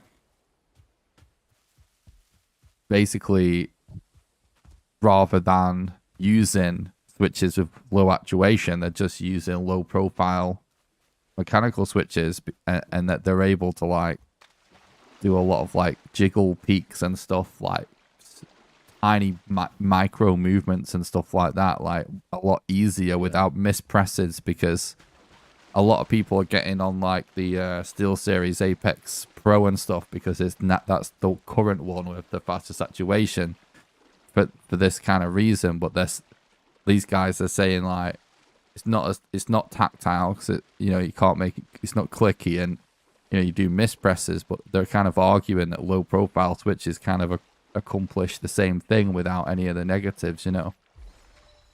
Because you do half the travel and you bottom out. Yeah, exactly. Yeah, bottoms out in half the time, but you can still get clicky tactile switches that are made like that. So it's Cool. not linear. So I was thinking about trying that. There was another keyboard that I was looking at, but I can't remember the name. It's gone. But their keys, their switches they've made are completely like mappable. So if you just lightly pressed it, it would do something. But if you fully Yeah, pressed it, it'd do something else. So I mean, that could go one or two ways. But I if you're think like that, that might be the SteelSeries Apex Pro actually, because I know that maybe it has yeah. completely customizable actuation distance. Thresholds. Yeah, Yeah, that's it. So yeah. is that like the next level for competitive gaming? Is it having that? Well, there's certainly some players that are convinced that it is, but I'm not convinced. That I'm kind of believing what these guys are saying, that the low profile ones kind of have the same advantage with none of the disadvantage. Just because I already though. So the thing is with that Apex Pro, I already had the Razer keyboard I used to use before that came out, had the faster saturation, and it's not that much different. It's not that much different, and my experience with that was like, yeah, you can be way faster, but the mispresses just mean you lose. Too many mistakes. Yeah, too many mistakes. Yeah, like whereas the only downside to like these big clunky mechanical switches that allow you to never make mistakes is that, yeah, you could argue you can't do as small movements. It's not necessarily Yeah. about speed, because obviously you can get the speed down with practice, but it's about like, say if I just you wanted to nudge just to the right, like strafe a tiny bit, the ability to like just tap it is kind of like because you got to bottom it out, you sort of You've not end got up the finesse. you're not got the finesse, yeah. So you end up kind of going further than you intended a lot of the time. I Which see what you're saying. That yeah, that's true. But yeah, then there's also, like with piano keyboards, yeah, you got fully weighted keys. yeah, Makes your hands stronger, doesn't it? Because you're pressing a fully weighted key. yeah, Because then you get like the cheaper synths. They don't have the fully weighted keys. They just got them half ones that like stick out like teeth, don't they? yeah, They've not got the like piano keys. So that's something people always complained about is they're not weighted keys. So having a big, massive, clunky keyboard, I suppose, gives your hands the kind of strength and the workout they need to get good. And then yeah. maybe Well, if I think you that progress. these low profile ones, the switches are essentially exactly the same. They just bottom out different. So Right. I think it's Same kind of probably effort needed then. yeah. I think it's the same kind of effort, and that's with all these like the Apex Pro and all of these ones with crazy actuation distance. There's like zero effort because there's no click. It's just linear. It's still mechanical. It's not optical or anything. It's still mechanical, Yeah. but it's like there's no click, so it's just linear. They're not tactile, so. Yeah. So you can get tactile low You, profiles you, that feel like blues, apparently. right.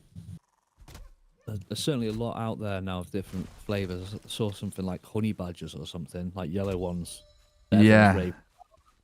Yeah, honey badgers and bananas or whatever as well are like the yellow ones that are popular now. Was it something panda or something like that? Yeah, there's some at Panda, yeah.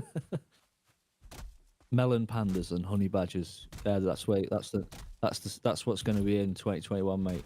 Yeah. Check. I'm not so sure about all those like enthusiast key switches. It's Like what the crazy. fuck's going on with all the branding now and stuff, and it's There's bizarre, some like serious money being spent on very oh hell boutique yeah. keyboard like layouts and stuff. It's all group buys as well, isn't it? Like you've only got this one opportunity to buy this keycap set, limited run. Got to get your name down. Well, it's all tempting in a way because they're beautiful keyboards and some of the Cool. engineering's like so sick. But here, the thing is though, my issue with the boutique keyboard community, and it was crazy enthusiasts, there's hundreds on them, is like $300 is a cheap key. That's just to buy the basic. oh you can spend I think it's $500 for a hot swap board with no switches. Yeah. Like what? And then a bit more. If you want a brass backplate, Yeah, that's not very exactly. Yeah. But anyway, they all love the linears because of the they? sound. What they want, right, is to hear the sound of the board and the plate and the Bottoming caps. out. Yeah, they want that. Yeah, exactly. They want to hear the acoustics of the case. You know. That symphony of the combination of the brass back and Yeah, exactly. All they want to hear, right, is the keycap bottom out, and then they put like, the cases. They customize different types of foam and gel and shit that they fill it with, so it doesn't resonate and shit like that. And they doing that satisfying clunk. yeah, because all they want is the purity of the cap hitting the plate. They don't want to hear any spring. They don't want to hear any switch. And that's why they oil them and do That's all why that. they oil them and they do all that, and they like change out the stabs for custom stabs and stuff like that. So they don't all that's what all that shit's about. And linear. At one point, I thought it was sick for gaming, but I now just feel like it's dog shit. Like I just can't not have a click. It just. So that's why I can never be on board with that whole world anyway, is that it's all linear shit. If you got headphones on, that click, if it can just enough permeate through your headphones, it makes a difference, doesn't it? Because yeah, I mean, I've not got open back headphones. I really want open back headphones. Yeah, Those are just better. I've always bought closed back for obvious reasons, but yeah, when you're in closed back headphones, you're a bit isolated, aren't you? So yeah. There's plus and separate. minuses for gaming, I would say, to both. But yeah, Yeah, but you're not like in a public place, are you? So you might as well you're get not in a open back. public place, and spatial perception's gonna be like way better in games open back generally. Yeah, Anyone else joined? No. not heard from anyone yet. I've just this whole time. I mean, I've just been chatting shit and smelting metal. I've now got 30 bronze. Oh, nice. So I'll probably make some plate armor with it. Well, I've built a big box, and now I'm making a That's floor classic. for the Classic entire. that. Yeah, it's basically all I do is make giant Amazon warehouses, Yeah. industrial building style. Yeah, I want to make the whole island a tower. That's the plan. Yeah. Like a giant lighthouse style. Yeah. I've basically built my Yeah, I section love the click as burr. well. The I wanna click is call it so the good. burr. Nice. You know what I mean? But really, once I've got all the bronze I need, I don't really need that base. So I want to get one by the coast. I don't know if I should make one where. Oh, by the way, I've called that thing Rourke's Drift because Nice. you know it's a play on words. Because Yeah. your name's Rawcliffe and it's. I might go up there, or I might build another base using one of these towers that I've cleaned out. But where you are is good, isn't it? I know why you've gone up there, because you've got plains up nearby, haven't you? Yeah, a little bit of everything pretty close, and What mainly was just across the ocean when you went across there? plains. Yeah, plains. That All plains. honestly, it's it's not all plains. It's a bit of block forest and then plains basically, and then it just turned around. But that, to be honest, it's possible that plains connects to the other plains. Right. I just not checked it out. It's just with it. Oh fuck! I left my base without repairing my axe. God damn it! You know that elder and the trader? I've not been that far south, but are they on the same island? Yeah. Right. Cool. But yeah, just with the size of plains normally, that's very close together to not be the same biome, I would say.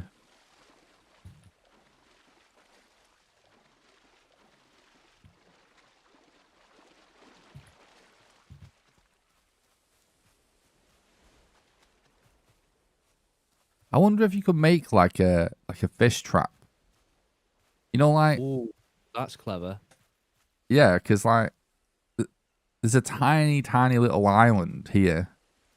Like, just a little bit of Yeah. land poking out, and you always see fish go over the top of them, don't you? Like flying fish. Yeah, they kind of like this. If there's a rock or something sticking out. I think if like rivers had directions of flow, you know, like a real river, Yeah, you could probably make like a proper funnel trap, like those like baskets they do. yeah, That would make sense, but because the fish, you'd have to make like yeah. Fish trap an would be opening, awesome, like, on a right, proper Austin? fish basket. They couldn't get out. It'd have to be like an item. Yeah, I'm just wondering if you could actually just make something that does the exact same thing anyway. Like a gate that keeps opening and closing. We could probably even just with wood planks make a little bit of a funnel. Oh, you want to make like a thing that catches them on that roundabout on that island. Yeah, something like that, yeah.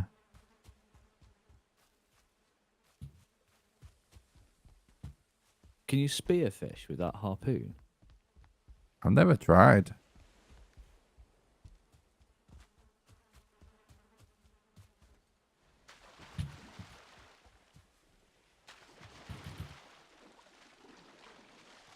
But yeah, I really want them to make an official fish trap like you're saying though, because fishing's not really worth the time investment right now, I feel like. Well, it is and it isn't. It kind of is, but at the same time, it's so boring. I've not actually tried it. I didn't buy the rod or anything. I guess in the late game, them fish wraps are good though, aren't they? Fish wraps are decent for sure.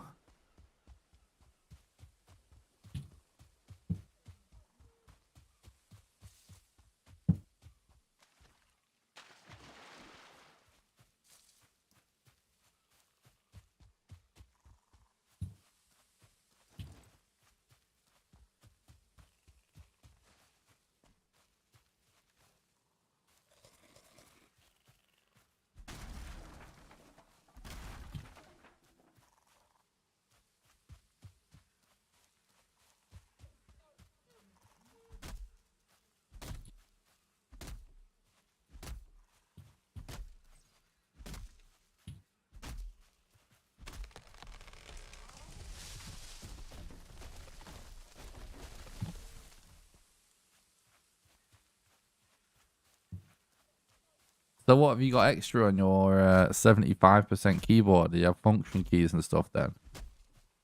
Yeah, I've just got the function row at the top, Yeah. basically. Got a dedicated delete key, pause break, and print screen. I just wanted the function keys because F5 for refresh and F4 for close too important for me, I think. You can just use the FN, can't you, with your thing? You can, yeah.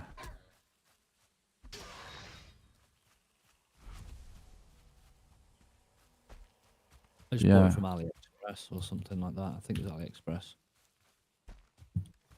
And I think you can buy them on Banggood as well. I've got a few web pages bookmarked where I've Googled it, and some people have, like forum posts of how do you do this on and how do you do that.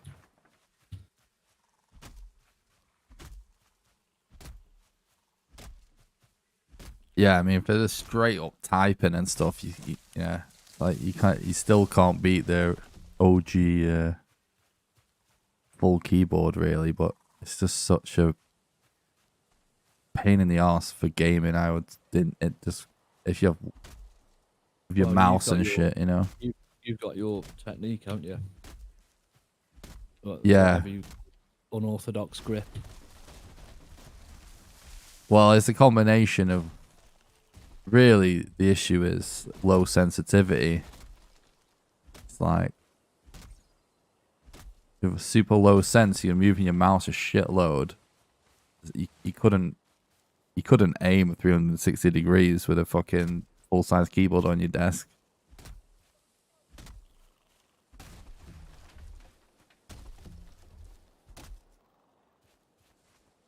Always hitting the keyboard, you know.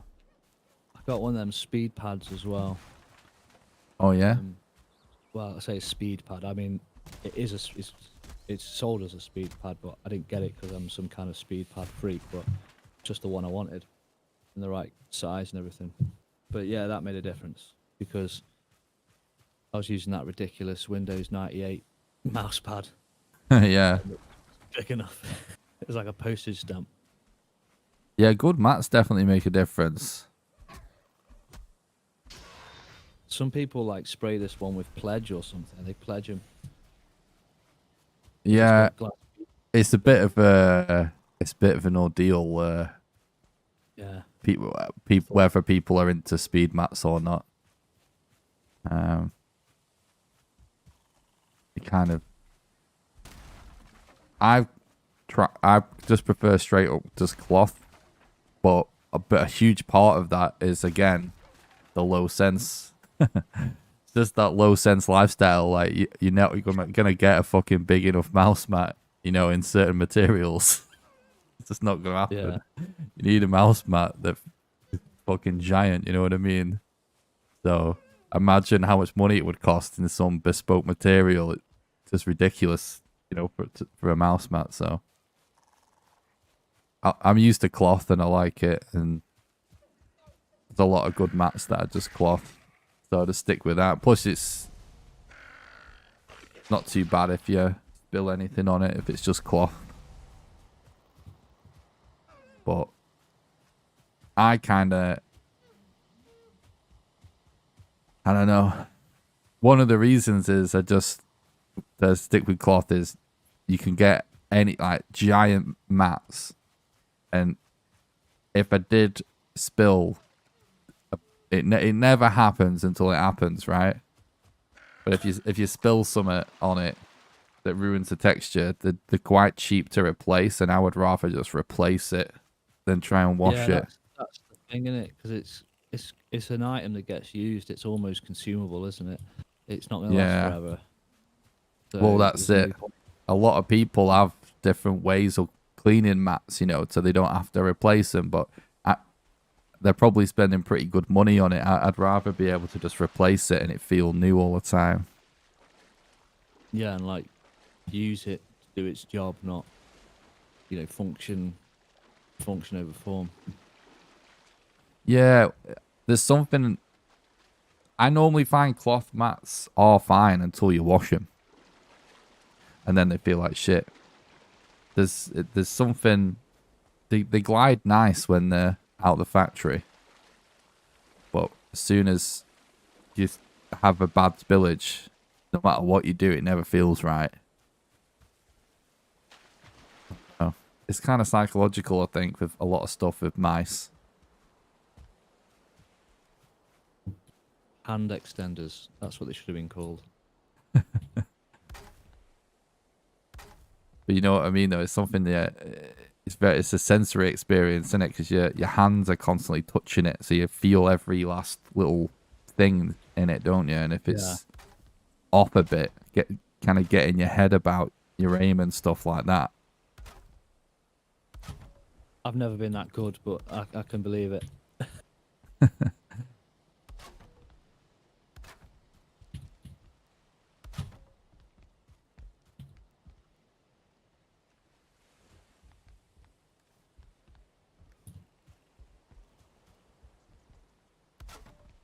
Well, there are people that love them speed mats. There's a whole generation of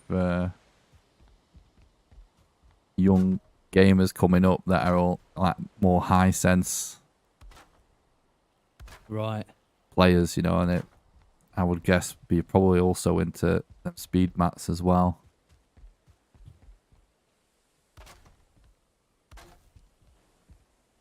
You know the meads? Yeah. You know the tasty one, or whatever it's called? Yeah.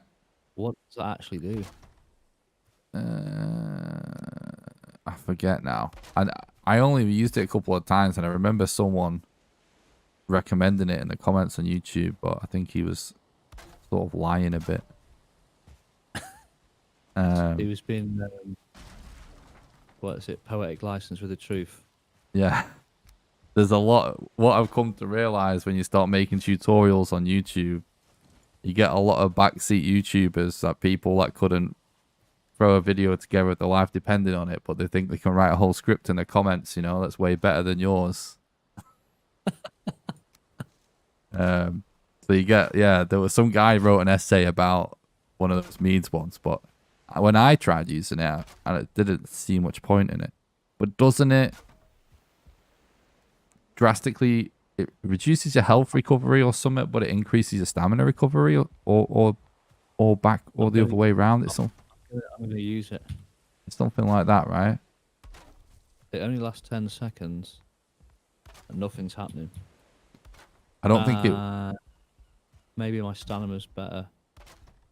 Well, I think it's just... Can you check your active buffs or whatever, your active effects? See what it says? How do you do that? You click the little... if you click the crow dude, if you use the potion and then click the little crow, if you press tab in the menu, click the crow, it shows active effects. So whilst it's active, it should show up in there.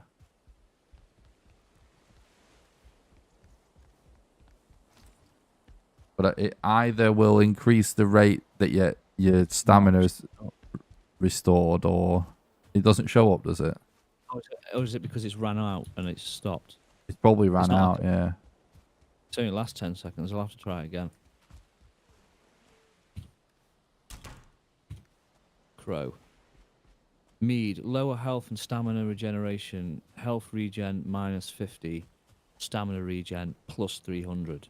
Yeah. So it's So literally yeah. like take E numbers or something for a quick burst of stamina regen. Exactly. It's basically the idea is, I guess, if you have your health is fine, you know, but and your stamina bar is empty, Right. you could use that. But yeah, Seems like a more of a last resort panic thing that you'd. I don't know if you needed a lot of stamina quickly. the only thing that I can kind of see using it as a bit of a throwaway at the start of a boss fight. You know, you Yeah. just sprint in there and you just want to get your stamina bar up, but you don't want to have the active cooldown. What's that stuff they take at the gym before the start, like a pre-shake, Yeah, so like rage shake? yeah, a pre-workout. Yeah. Yeah, I've seen people recommending them, but yeah, I mean, I only made it because it was all I could make at the time, so I just wanted to try it out. yeah, it's like I think it's like the first one, right? Something like that. Yeah.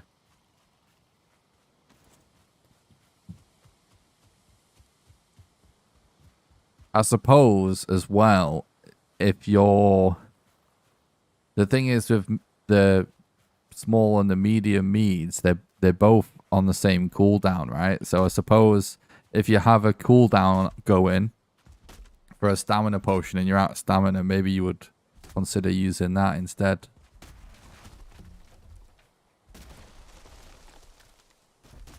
Yeah, and because it's only 10 seconds, it means it doesn't commit you or you lose that potion ability, does it? Because it's gone, and then you can use another one. Yeah.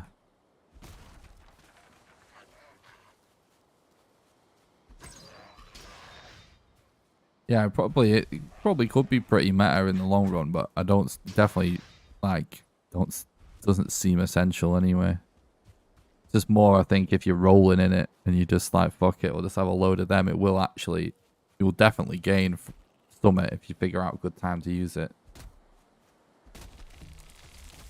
Like PvP or something, if that becomes more of a thing, I can kind of imagine potion cooldowns becoming a problem.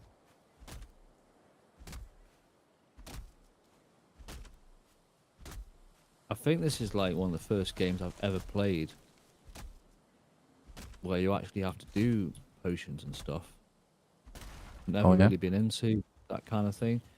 Yeah. You know, like World of Warcraft or whatever. Yeah. I mean, I played RuneScape, but I don't know if that counts. Yeah, it definitely counts. But it was so long ago, I can't even remember what it was like.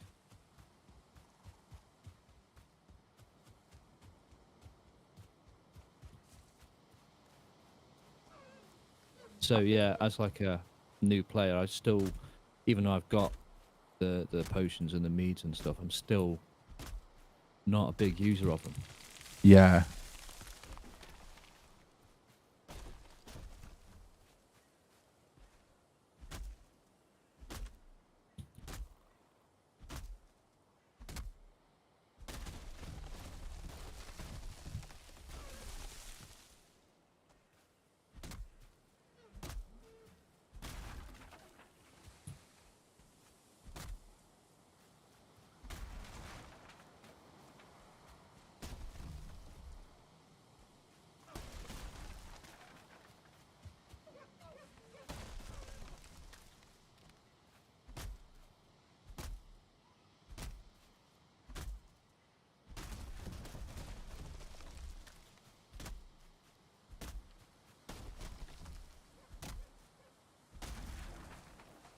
But yeah, I've just started deleting annoying YouTube comments now. Like, at one point I was trying to reply to everybody, but now I'll only reply if they're being nice. You know what I mean? Yeah, some people just want a rise, don't they? Yeah. At the end, like at the end of the day, like if they are pointing out all these flaws that they see in my video, and if it's legitimate criticism, it's usually pretty easy to identify if you've really actually made some big mistake, you know. But if you Yeah. haven't, people are just like, most people are just a bit of a head case at the end of the day, and it's a way that makes them feel better somehow, that for them Yeah. to act like they're more knowledgeable than someone about something. And if you just delete the comment, 99% of people, they won't even know that you've deleted it. You know what I mean? Yeah. So it's if you do that, they're just shouting into the ether to make themselves feel better, which is fine. Screaming into a dark room, Yeah. an empty room. Let them crack on. Yeah, just let them knock themselves out. Like, just saves me from, I don't want to have a conversation with people. Yeah, that must be like really draining. Constantly. It can be I still, like, things are pretty, it goes through phases for me because still a small community, but sometimes you'll get people where it's just constant still, you know. There's a couple of YouTubers that I watch pretty regularly that obviously around mining crypto, and they're all getting massively hit by these bots that are spamming their chats and pretending to be them. Got the same photograph, and if they change the profile picture, it changes within the next 45 minutes. Right. You know, call this WhatsApp number, blah blah blah. And this one guy, he's like, he's making the most YouTube activity he ever has, and he was going to get paid $11,000 from YouTube, but then they cut the amount because half of his clicks weren't real clicks because of the bots. Oh, So it was yeah. actually affecting his channel. So what he's had to do, the only solution he's got, is he has to vet, or he has to approve every single person. Comment. Yeah. Once they're approved, they can then comment on the channel. Yeah. But that's the only way he's managed to do it. And then like another one of the channels, he's not done anything about it, but he's not as big as this other guy. But it's affecting it affects the YouTube revenue because all these false numbers. And obviously also that people are like trying to scam. They do look like Yeah. the official YouTuber, because I had a reply. I thinking, oh no way, as if he replied so quick, and then I read it, I'm like, that doesn't seem very nonsensical. Yeah, I mean, PewDiePie even used to get shit like that where there'd be a guy in a comment, that guy's fucking millions of people, right? And he could, there'd be a bots leaving a comment where it looked like it was PewDiePie, and he was like links saying he was doing a giveaway, but it's really just some fucking phishing scam, Bad, isn't it? Have you heard about this latest thing that scammers are doing? I don't know. I heard it on the radio, but they didn't actually explain where they're getting this initial information from. But scammers are targeting apprentices and mainly interns, because they're probably working from home, and they're pretending to be the CEO of the company that they've just got their life-changing internship at, saying, "Oh, I'm just with the client. Could you go out and buy some Google Play cards?" Because these kids are young and really want to make a good impression, and they think they're dealing with the CEO of their company. They're going out spending their own money to buy Google Play cards, which apparently aren't traceable, and that's why criminals want them. Like some of them are spending like £1,500 of their own money, WhatsApping the Google Play card number on the back to their CEO, and they're going, "Oh, thanks. Can you get some more? Can you get some more?" It's like ridiculous. Jesus. What a ridiculously niche scam that is. How do they even get these people's information that they're like a new apprentice? Yeah. Crazy. I seem to remember that happening with iTunes back in the day as well. Mm. I think it's been a thing with organized crime from the beginning with the that kind of like vouchers and big thing like the mob used to do it with like time cards, like for payphones. Right. Like you used to be able to buy cards where Prepaid time thing. yeah, so yeah, it's like X amount of minutes for a payphone.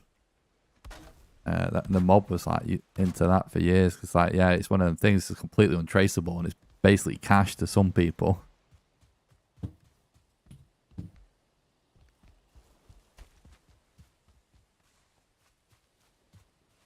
But yeah, I have had a few scenarios anyway where it's just like constantly just being hassled or harassed or whatever. It's pretty.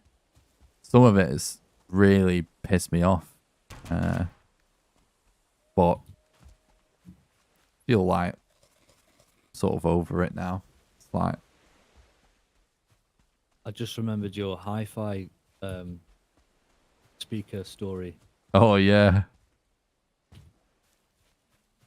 Every time I see them, like them speakers, they're still about, like knocking around. Yeah. Like, shit, it's one of them scams.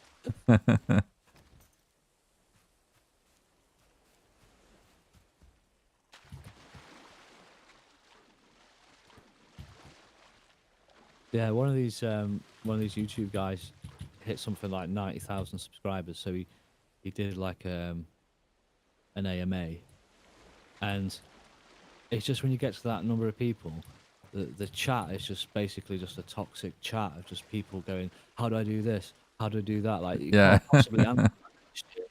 Yeah.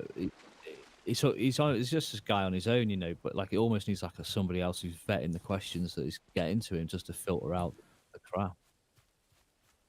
With Twitch chat, yeah, we'll obviously see how it goes, but like I've been very harsh with moderation because the if you have a tendency to make it easier on yourself and you lax on the moderation, chat can very quickly just be horrible, There was a time when chat that I had an insane amount of chat activity when I was streaming a lot of Minecraft, and so much of it was just like troll accounts and just kids just being horrible and like spammers and like so much like crazy shit, like tons of like horrible racist shit, tons of like furry porn and shit like that. Tons of people like acting like they were Nazis and stuff, and like I didn't necessarily mean like that kind of darkness. I probably didn't use the word toxic correctly, but like it was just an onslaught of just random questions, just like not stupid. tenable. The word I ever saw was that Glorious Gaming thing when they did the release for that keyboard that we were talking about. They did a Twitch stream for it, and the chat was just like 3,000 people just going, "Oh my god, keep." It was just endless. Yeah, but some people's chats. Oh, Bagatelle signed on. Nice. Some people's chats actually are like shockingly good for how many people are watching, and whenever they are, it's because chat is oftentimes, if moderated correctly, it's a reflection of the person. You know what I mean? Like if there's a lot of the time, if the streamer's like carries themselves like a decent person, the chat is pretty good. You know what I mean? Right. It's birds of a feather, innit? Yeah, this was a sales pitch, really. So yeah, that just got I think sales pitchy Twitch streams are generally a mistake, I would say. yeah, I think right. Yeah, that's where they went wrong because everyone was just like, well, they were like, they were thirsty for it. Do you know what I mean? Well, that's why I don't do giveaways. Like some streamers use giveaways as a way to grow their channel, but it's basically turns into the same thing, you know? It's like everyone's there for the fucking giveaway. Everyone wants the free shit. Yeah. Oh.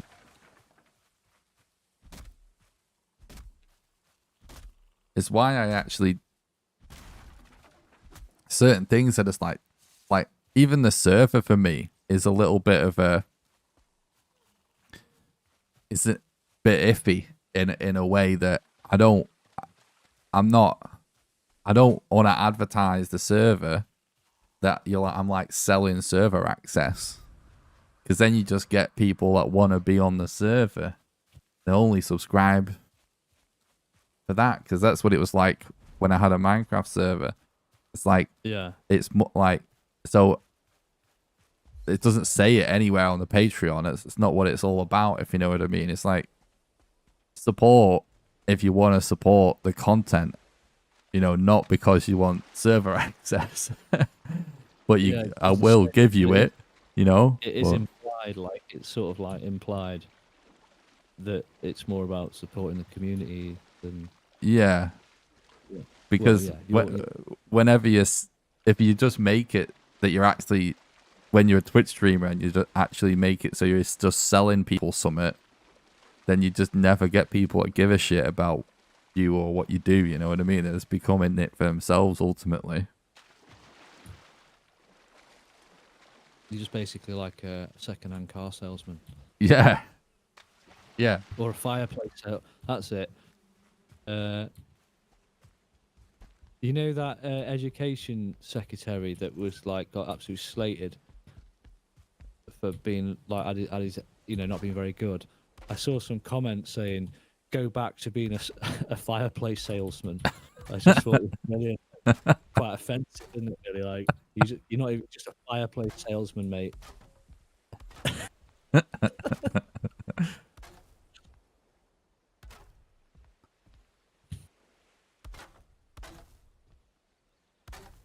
But some people's chat and community become toxic because they're too nice as well. Right. You don't clamp down or nip it in the bud. Exactly. Like classic parenting or teaching or something. Yeah. Like some really nice people put up with the biggest arseholes in the community. It's like, yikes. I wouldn't want the good people in the community to be exposed to that, if you know what I mean.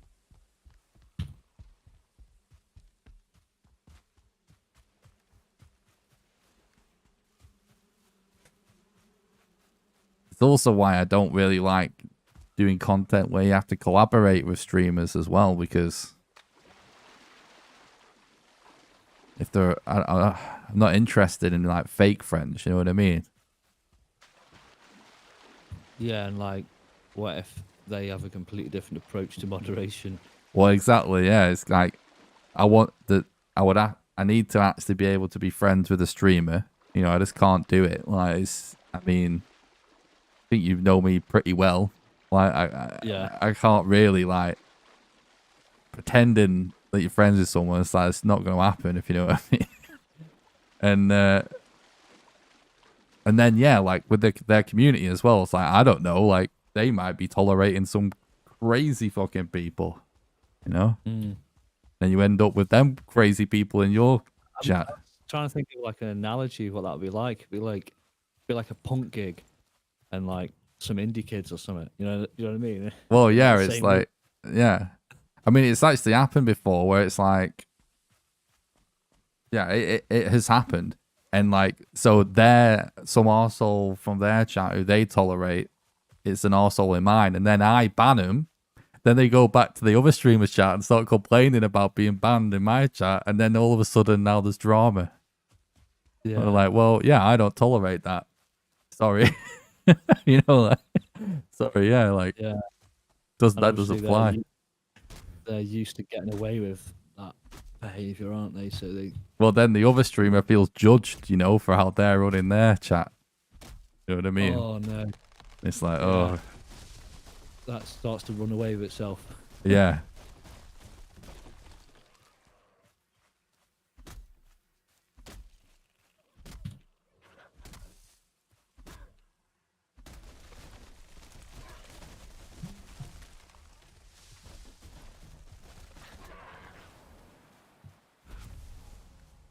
mean, I said I was going to prepare for the Elder also, but so far all I've done is work on this giant box.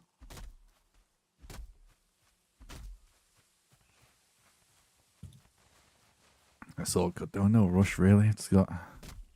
All I need to do is eat, really, today, after this. In real life. In real life, yeah. Oh.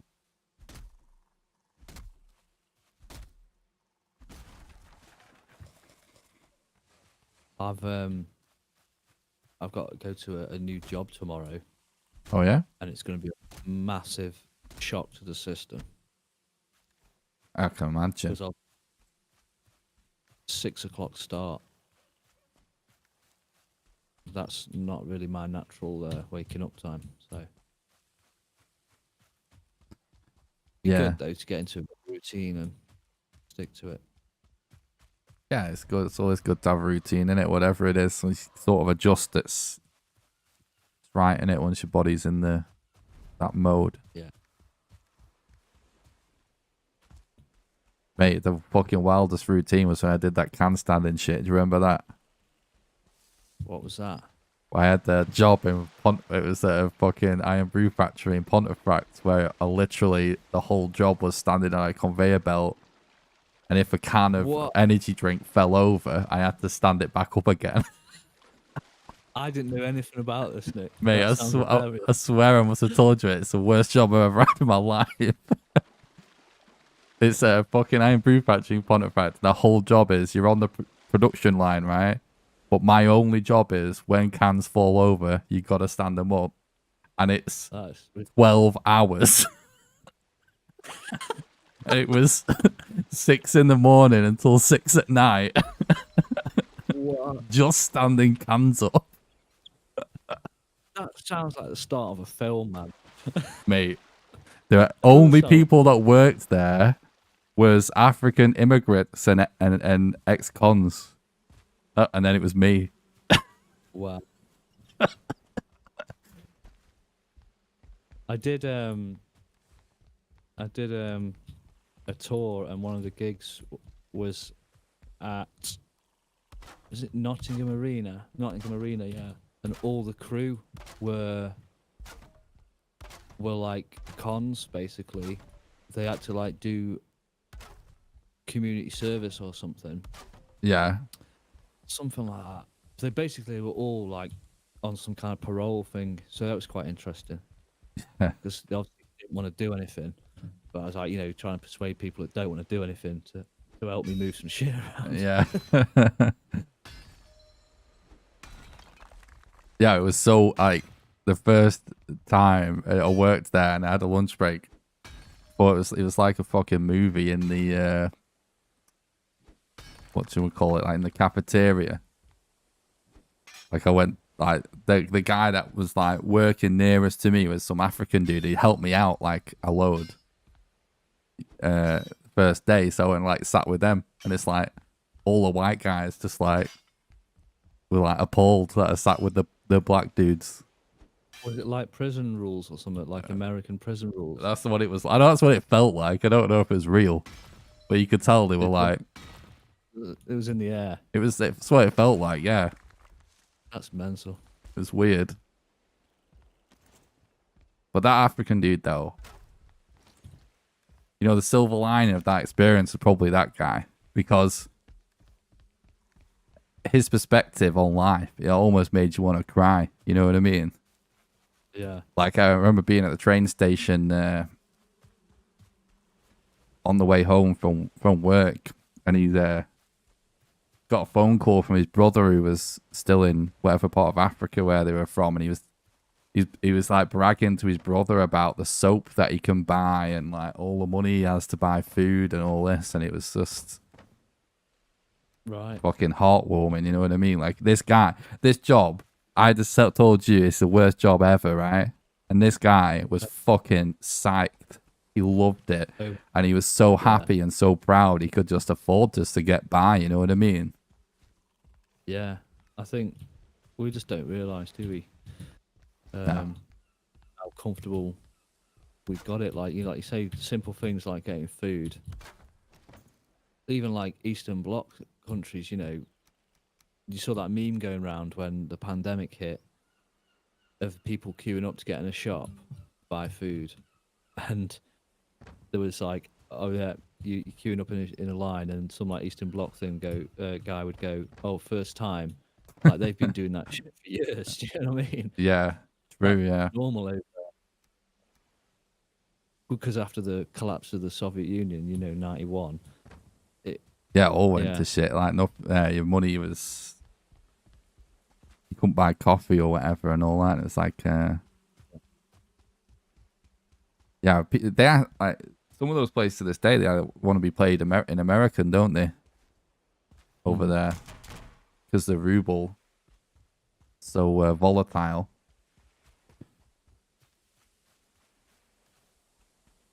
I heard like quite recently, like within the last few years of Russians being asked to be paid in dollars, and they'll take less. You know what I mean? They'll take a pay decrease even, just because for a better currency. it's just more stable. You know? Yeah. There's some countries, I think, like Nigeria and stuff, are massively using Bitcoin, Oh yeah, I bet. and mainly because of this whole sending money home thing. It's a quite popular. Yeah, that makes Um, sense, doesn't it? way of doing it. I think it was something. It might have been Malaysia, where something like 75% of the population don't actually have a bank account. Yeah, But it's a lot easier for them just to get a Bitcoin wallet and use that to transfer stuff around. yeah. Like Cash App as well is like popular for people that don't have bank accounts too, right? Mm. That's just like an app where it can do any money. You know, it's like a Bitcoin wallet, but you can do any money, I believe. Like you can send real money with it.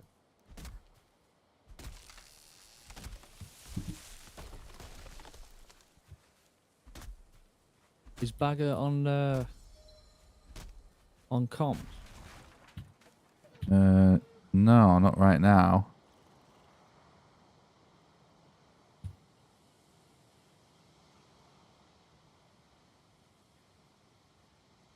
I was wondering what the hell is going on with your name, but it's like overlapping over a burial chamber I got marked. It looks insane. Yeah, I've got the word chest and tower overlapping, and it says Chester, and I keep reading it, going, what? It's quite a nice Chester, isn't it? It is, yeah. I could live there probably, I reckon. Why are you gonna move? No time soon. But maybe, yeah. Well, for sure, long term. Long term, we might end up in the States. I can see it. I can see that, Nick. I can see you doing that because that sort of popped into my head like a few weeks ago. Ah, he's over there. He's miles away.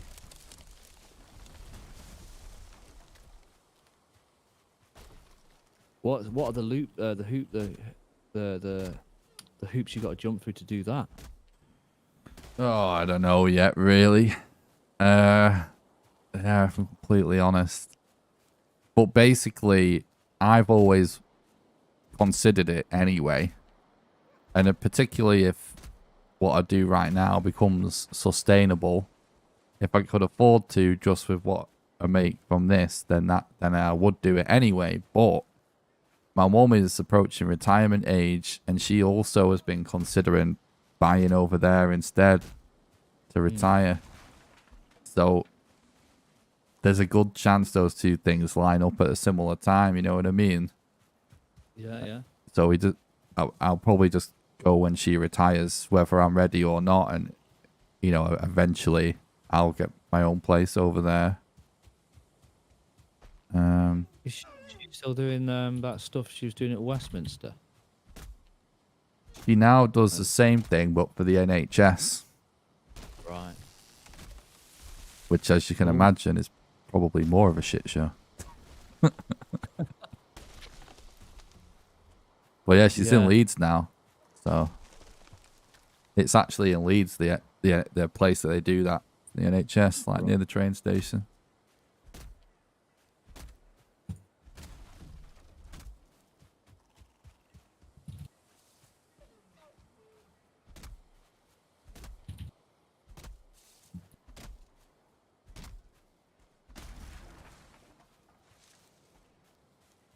But anyway, yeah, like, yeah, if things picked up with what I do now, where I could actually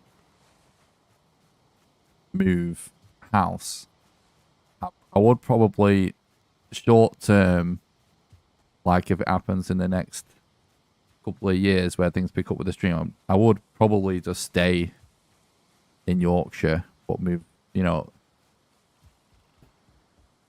either in the same area I am now, or just somewhere else where I want the combination of like access to a good internet.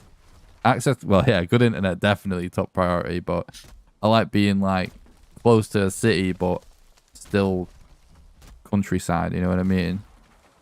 Yeah. I should be getting fibre coming around my street soon. The whole city's getting done, and it's quite clever actually because the council are paying for it. Council own the network, so they'll make revenue off it, which keeps them, you know, sustained. Interesting. But whole country was fucking supposed to be like that, wasn't it? At one point. Anyway, sorry. Yeah, depends how far you get back, because back in the 80s, you sold it all to BT or whatever at one point. Yeah.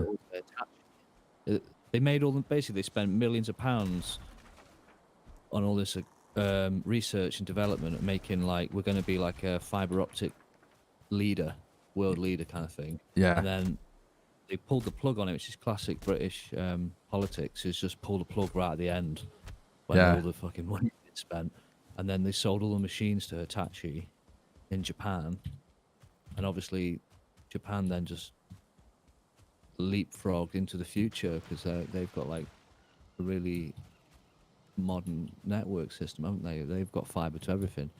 So now we're catching up, 40 years later. Yeah. But at the same time, it was too early back then to probably invest in something like that. You wouldn't really see the benefit of it. Everyone was like, what do you need all this for? We're never going to need to move more than 100 megabytes. Yeah, and now everyone wants it. Like every regular Joe, that's what they want to their house, isn't it? Want a gig a second, mate. Yeah. Yeah, Headingley actually got like gigabit internet super fast. In Leeds, it was like one of the first spots, I believe. Me and Tom was living together in Headingley at one point, and one of the things he was on about was it was like, at the time, one of the best spots for internet in the country. Right. Cool.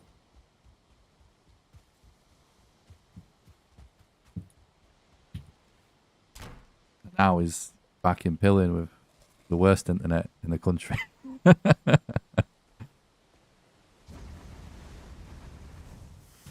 bet he'll get that SpaceX stuff on you as soon as he can. I actually, I not even spoke to him about that. Yeah, maybe. That would help. Well, it's an option. Yeah. It's not called SpaceX, is it? What's it called? It's Starlink, right? Yeah. Sci-fi. Oh, it's Elon, innit? Everything's sci-fi, innit? He just had the name of his job and he changed to something out of a movie. Oh yeah, it's like Master Overlord or something. Yeah, it's like Techno Master or something like that. I can't remember. Yeah. And I think the accountant might actually be Master of Coin or something. Like he changed all the job titles at Tesla recently. It's hilarious.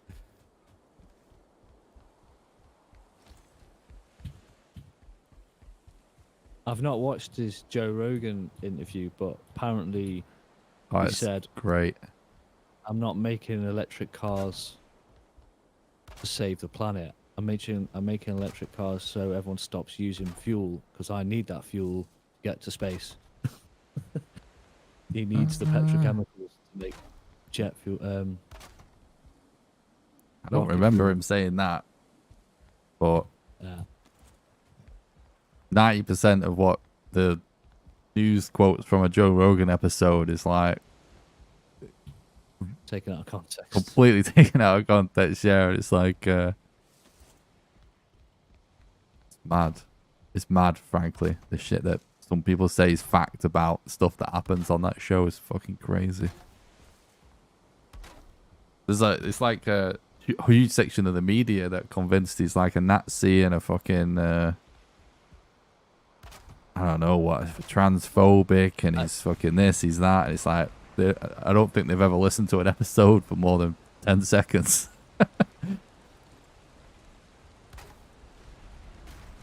Did you see that? You know the Oprah interview. They some pranksters did a pre-record with these like royal commentators saying, "What did you think of the interview?" Obviously, they hadn't even seen it because it hadn't even been aired yet. Right. So they were already pre-recording their response, and they were going like, "Oh, she was this, she was that," and it was just like, how ridiculous. It was like a Vice kind of like thing. Yeah. Just goes to show, like, doesn't even matter. They didn't even see the interview. They're already making their judgments. Oh yeah, well most of the people that are talking into a camera these days that aren't a YouTuber, someone else wrote every fucking word there anyway. So they couldn't care less what they're saying, you know what I mean? It's like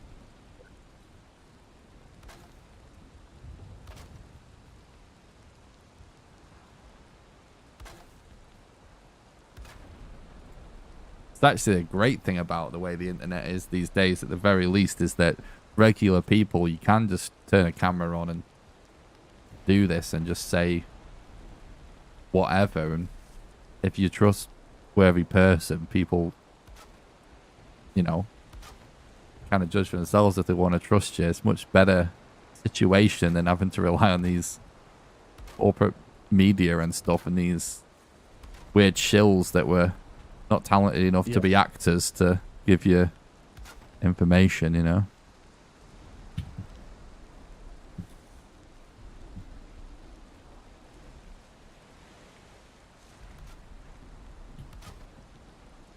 But the Elon Joe Rogans are amazing anyway. He's like, the guy's fucking hilarious. Elon, I mean. Like, Elon's just, the shit he comes out with is so funny.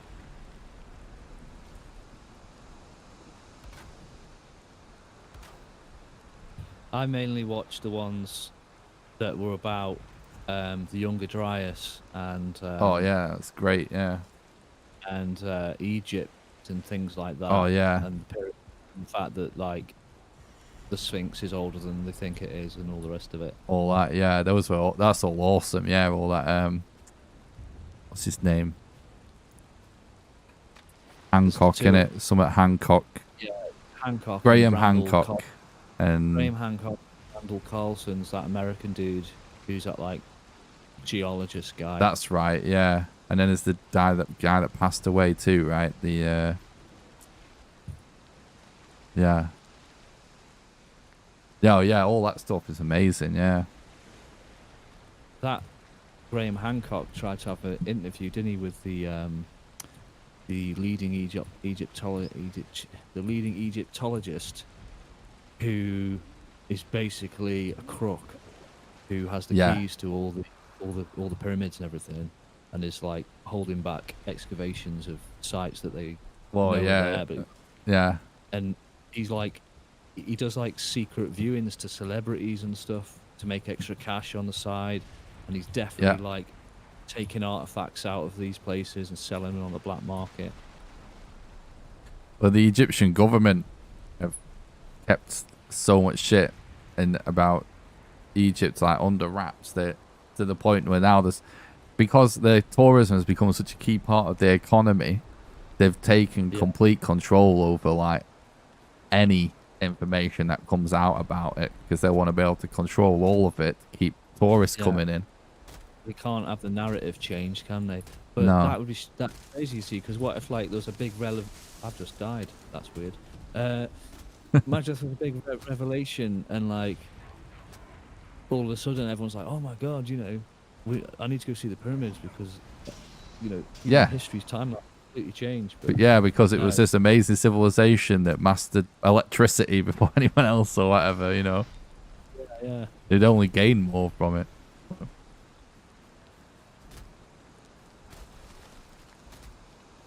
Because that's one of the things, right, that's plausible in it. That's not one of the things that's not a conspiracy that I think might be true. It's like some of it actually might have lit up and stuff, right?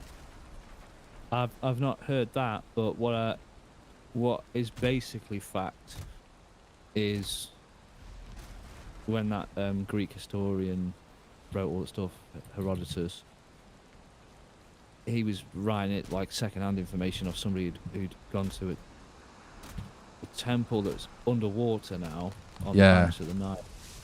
But basically, the Egyptian people were saying that we were merely an outpost of a much larger. Right, yeah, like... that Egypt is actually was an outpost. It wasn't on its own, but because obviously the world... Yeah, changed. like it was like built on the shoulders of some civilization that... Yeah, that came prior. Yeah, like, what the fuck... like the Gobekli Tepe people or whatever. Yeah. What the fuck? I swear there's a word for them people. I don't remember. Do you know, I've seen some shit like that in when I was in Mexico, you know. There's a... Really? Yeah, there's the civilization, the Mexicans call them the Olmecs. And it's the big heads. Yeah. Those big carved out. And they're still up over South America, but they predate like everyone in South America, and they reckon they came from Africa, and that they were actually traveling the world way before. And I was in a cave miles underground for the middle of fucking Mexico, and there was an Olmec head on a stand in the middle of the cave. There. Yeah, just there. Like smoking gun, red herring. Yeah, and that place is, I forget how old it is, but it's a site that contains some of the oldest human DNA ever recorded. Wow. And also some carvings that are like the oldest in Mexico. And an Olmec head was there, which seemed like can't be a coincidence. You know, like what a weird like that's not a coincidence, is it? Like, but it was amazing because on the DNA evidence, I must have pictures of this somewhere, but I don't know if it was too dark. But it was because they'd decorated the walls of this cave by like putting their handprints on the wall, and how they did it was they put their hands there, and they get like a load of goo and shit like in a pipe and stuff, and like spit onto the hand so it leaves an outline. And those handprints were actually still there. And it was, and it had DNA in the saliva. But it was wild to look at, you know, like this shit from, wish I could remember the exact year, but it was hundreds of years ago, if not over 1,000 years ago, actually standing next to someone's handprint, and it felt like crazy, you know. It made him feel so much more personal to seeing a handprint. You know what I mean? Yeah. Like that connection to the past. Yeah, it just made him feel more human instead of like from a book or something, you know?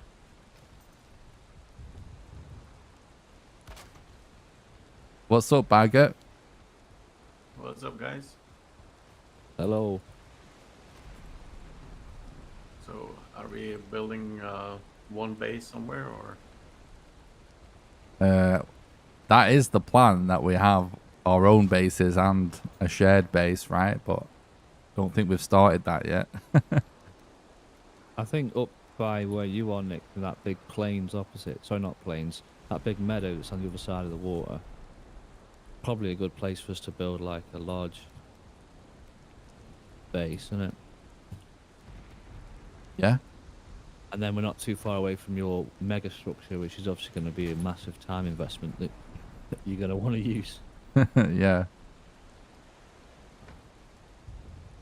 Then we're gonna try and kill the elder at some point, Bagger. All right. Should I bring up a beehive to where you are then, Nick? Like, Yeah, sure.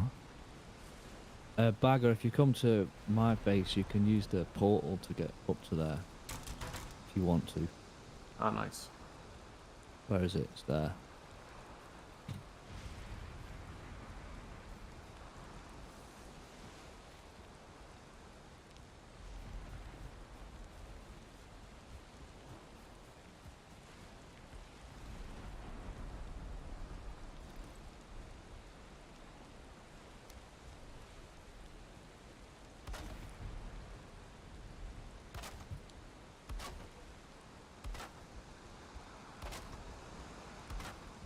Do we have a tanning rack and stuff up there as well, or need some more flint and shit? And I have basically nothing at my base. I'm just making a building. If you go through that portal, I think there's a level 2 workbench on the other side. Yeah, I have a level 3 down here. I'm just wondering if I should smash the tanning or something and bring it up.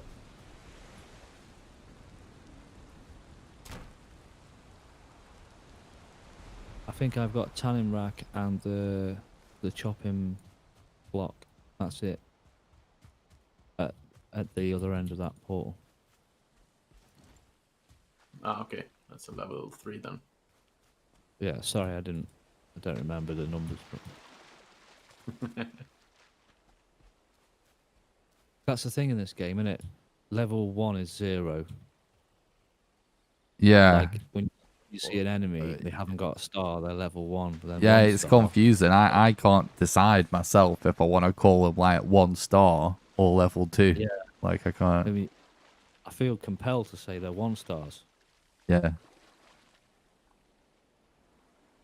Well, it makes sense at least. Probably less confusing for like comms with people. Call them a 1 star, I guess, right?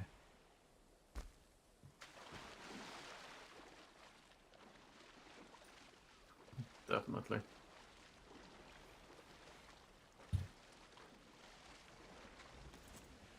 So what have you been up to, you- Bagger? Sorry, what? I So, was just going to say where you are on the map, there's like a random rock. You know, like the little like burial places. But I was round there and I was getting skeletons come out of it. It's almost like a defunct burial chamber or something. It's like spazzed out. hmm.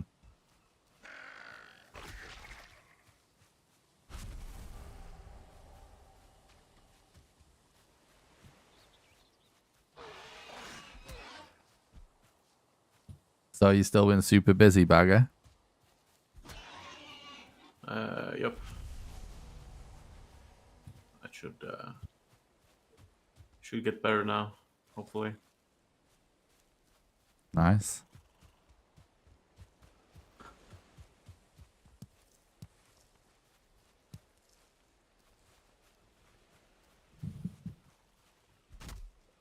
Have you had a chance to play any other games?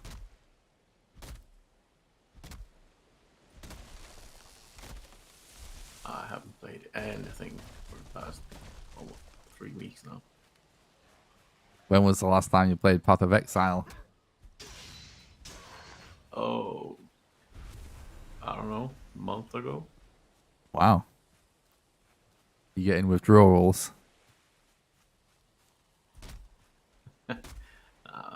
You get tired of Path of Exiles now and then. I'd say way too much. And then you get tired and just stop playing that league.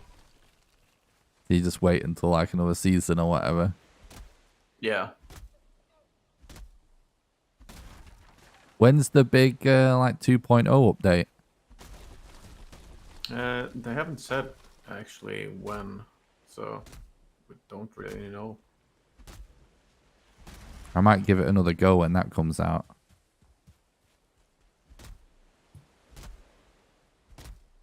It does look sick.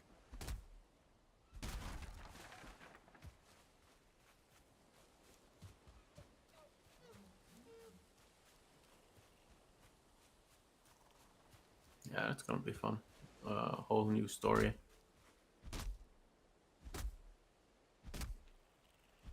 I don't even know the story of Path of Exile. I don't think I've ever read any text in it. I haven't read much either, but I mean, yeah, we'll get all new zones to go through to level with instead Oh, of yeah. the old one. Yeah, that'll be cool.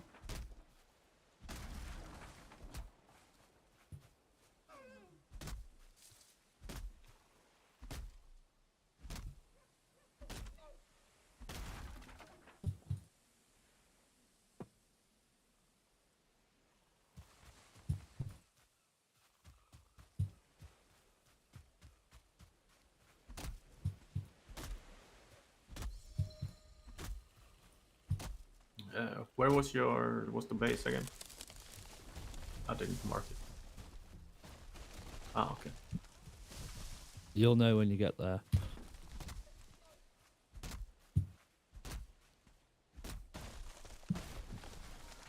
Oh yeah, I was just on the other side of a hill.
Thanks for watching the stream, guys. I really appreciate it.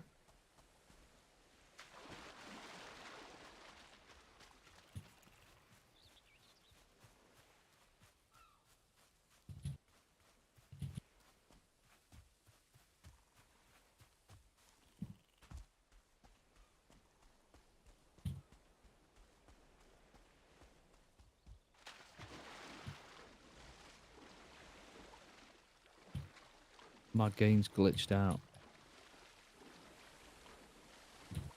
Did this before.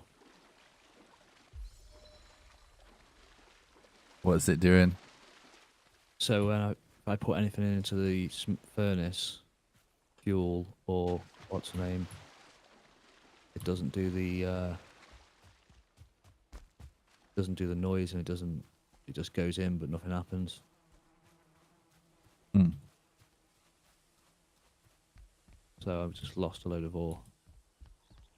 Doors aren't even door is closing.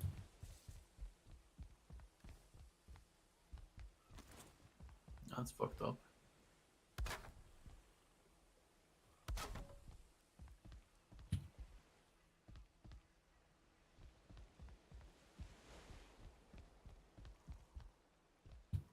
That's a real shame.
don't know what the hell I'm doing here with this tower chat, but it's working so far.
So does anyone have the ancient seeds and stuff that we need for the elder?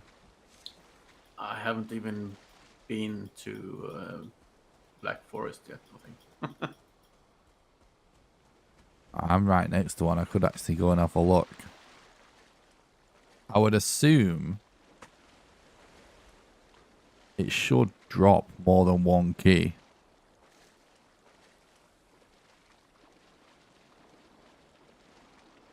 I've got 3 seeds. Okay.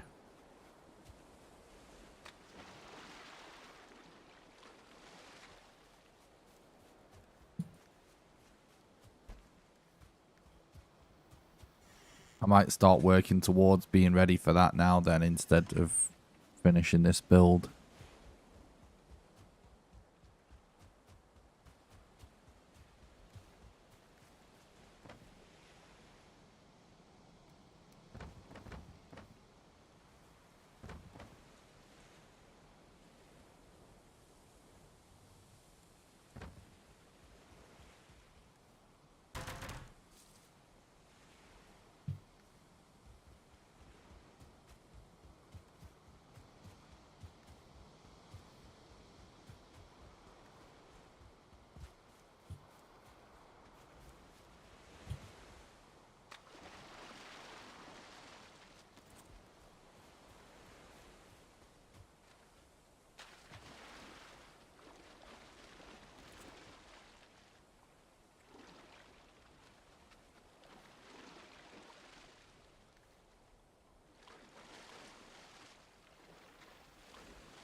Yeah, actually.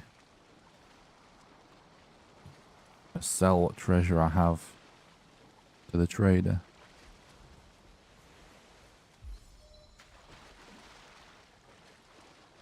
It'd definitely be Do we have good a for portal to everyone. the trader? Don't think so.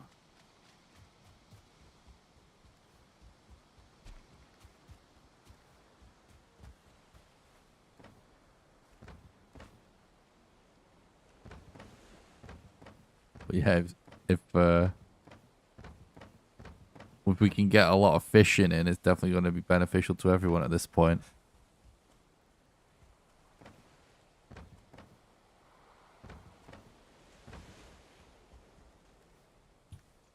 Wait, what?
That portal of yours, Jim, that takes pretty close, right, to the south side of the island anyway.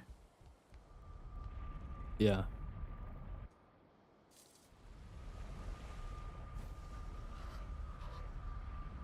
Have you seen like any mods that give shared exploration? Not that I know of, but yeah, That would be great to have. it would be great. It could be on the list for Valheim Plus. I'll have to look into it.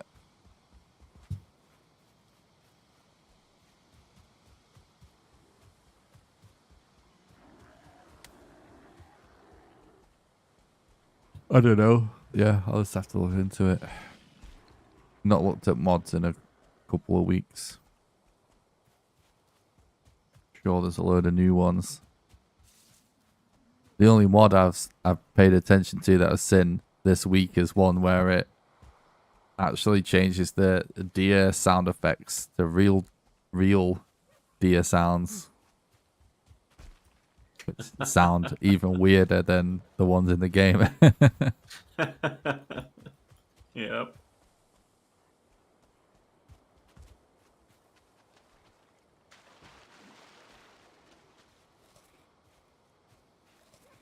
Which would actually be pretty funny to have.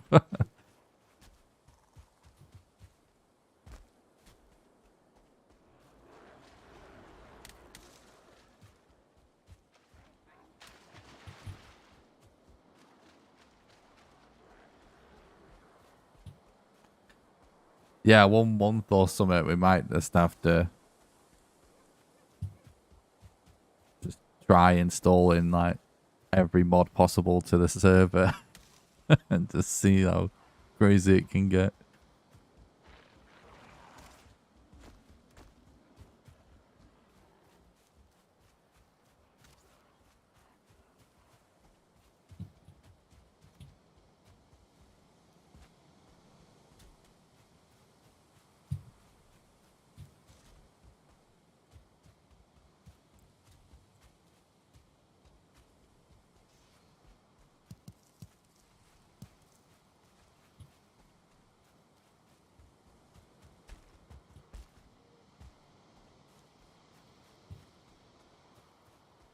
Are there any games coming out that you're excited to play, Bagger?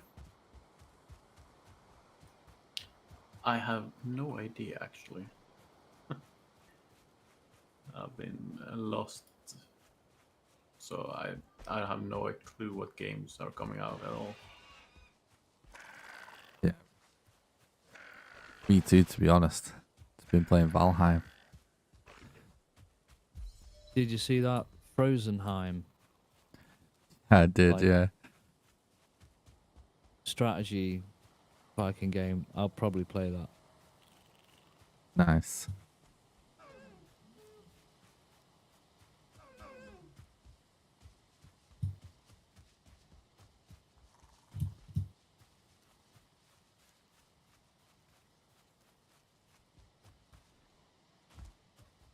Yeah, a new Zelda game and a new Resident Evil game are probably the only two that for sure. There's that Vampire the Masquerade reboot that sounded sick as well, but apparently it's had like troubled development. That was going to be awesome because they're basically making it like DSX. It's like a DSX style game, but it's all vampires and shit.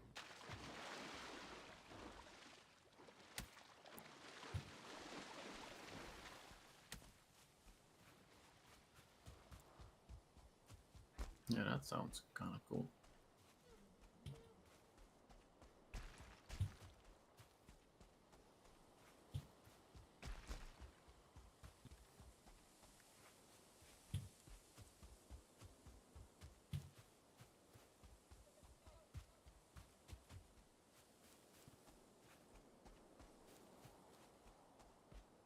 I've just realized the problem.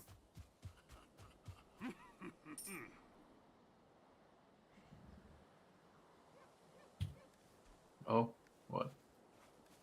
We're not going to know who's done what burial chambers. And we're all going to need gold. Oh, that's true. We might Mm. want to... I've been crossing mine off on my map, but obviously it's not shared. Yeah.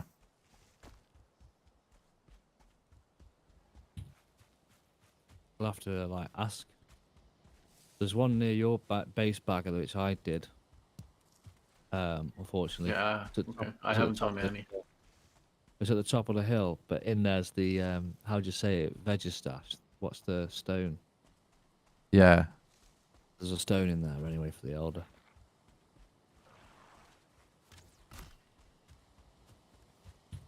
Some bullshit Norwegian word. Probably.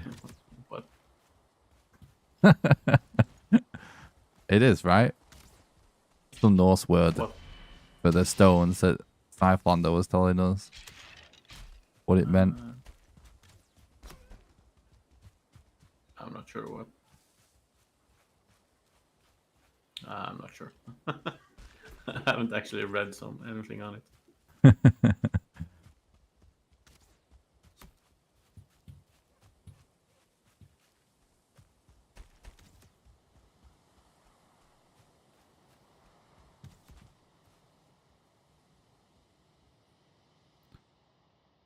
Oh, there's a burial chamber right next to the trader.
I assume you finished watching The Expanse, by the way, Bagger.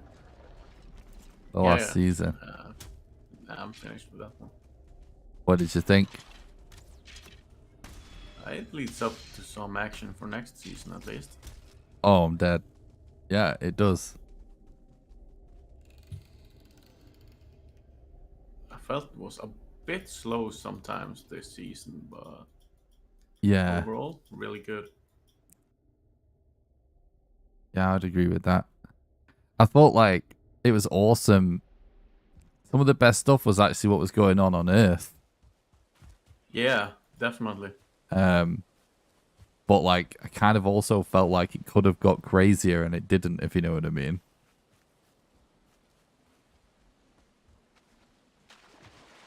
But it was still cool though. It's cool to see like so much like screen time with Amos. Definitely. He needs more screen time. Yeah, he's fucking awesome character.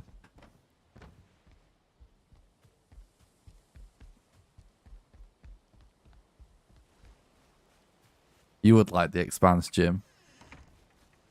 What is it? Is it sci-fi? It's sci-fi, but it's like it's based on like some award-winning science fiction series where it's like it's probably the most realistic sci-fi like TV show that I've seen. Is it like a Mass Effect TV show? It's like it kind of is, right? But one of the awesome things about The Expanse is that it's sci-fi, but it's basically only as far in the future as you can kind of get with, you know, it's it's as close to present day as you probably get, but it still be sci-fi, if you know what I mean. So Yeah. humans have basically colonized the solar system. So people are like, there's colonies on giant asteroids and stuff, and there's people live on Mars and people live on the moon. Right. But like Mars have become an independent republic, and they're all kind of like Brilliant. communists basically. And That seems quite plausible. yeah, exactly. Yeah, they're kind of like a military dictatorship basically. Oh, it's like totalitarianism, Yeah, communism. exactly. And it's like so and then there's a whole like generation of people that have grown up from working families that mined asteroids, and they're all like bodies are all deformed from growing up in low G. Yeah. And they're all like semi-extremist terrorists that hate Earthers and Martians because all they do is do the work for the whole solar system. Yeah. And they Yeah. call them belters. But it's Mate, all like the remind- way it's done. It's like when there's so much attention to detail, it's fucking awesome. Like shit that films miss all the time. Like for example, there's a scene in it where someone's basically dying. They're like impaled on some spike because their ship's just been shot at or something.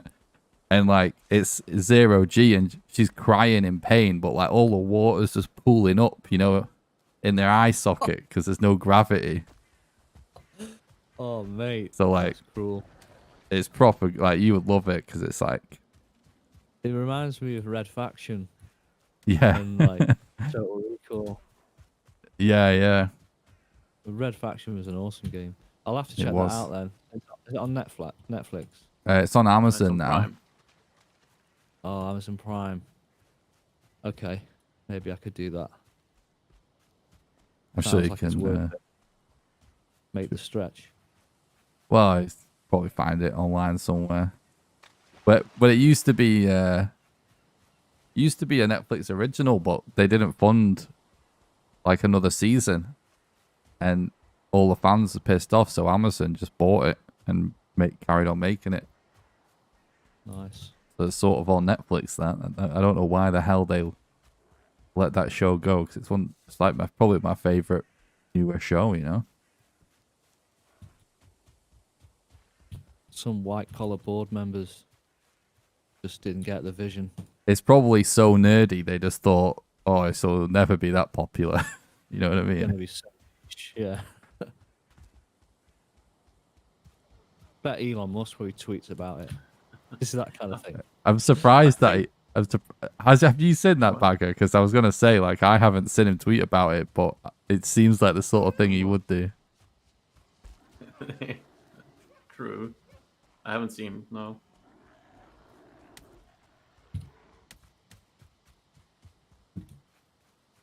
What was you gonna say though, Bagger? I interrupted you.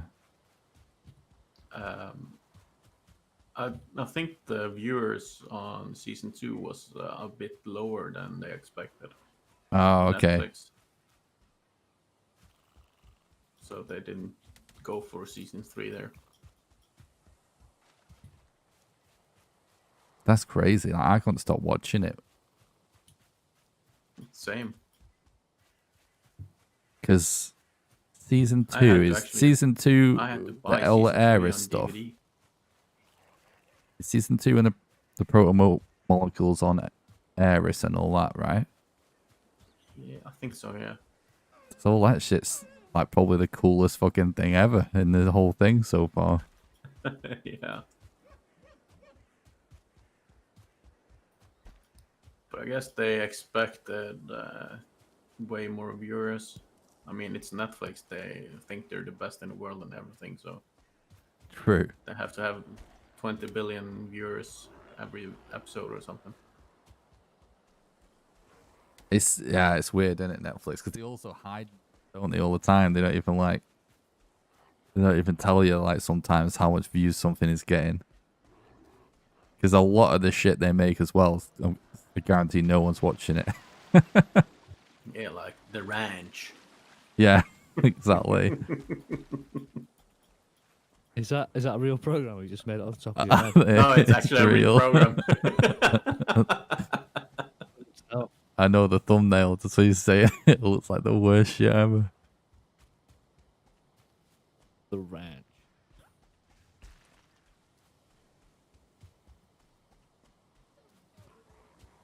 Well, they also like fund like any like social justice warrior bullshit, don't they, as well?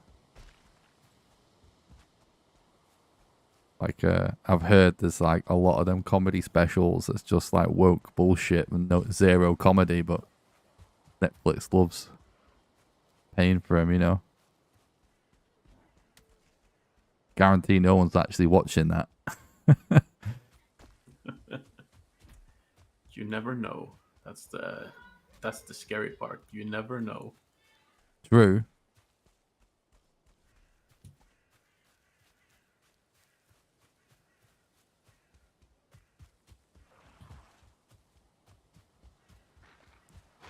Uh-oh.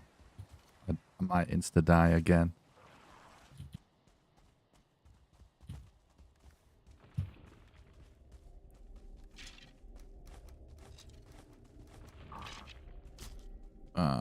I'm dead. Probably. No, not dead yet.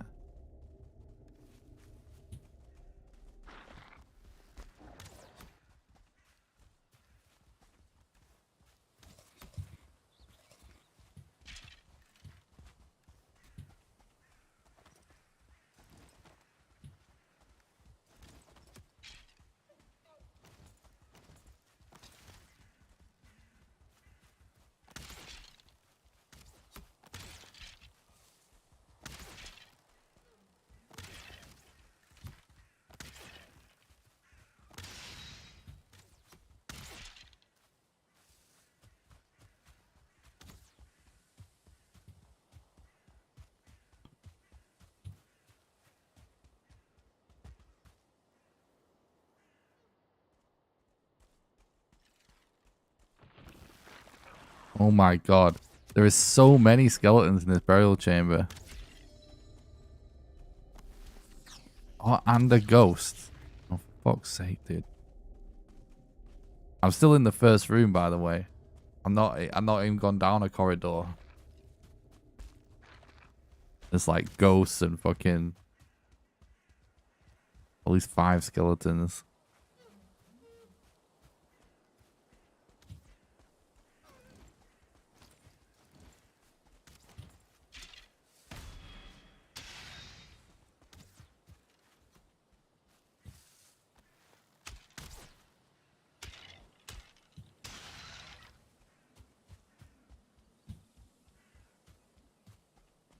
trying to use a torch so chat could actually see, but I have to use my shield. It's not happening.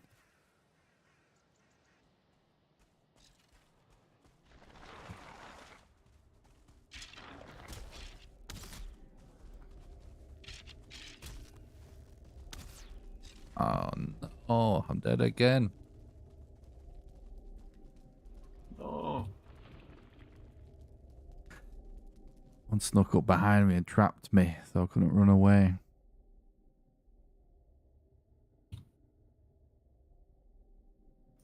I chopped down a tree and it killed a deer.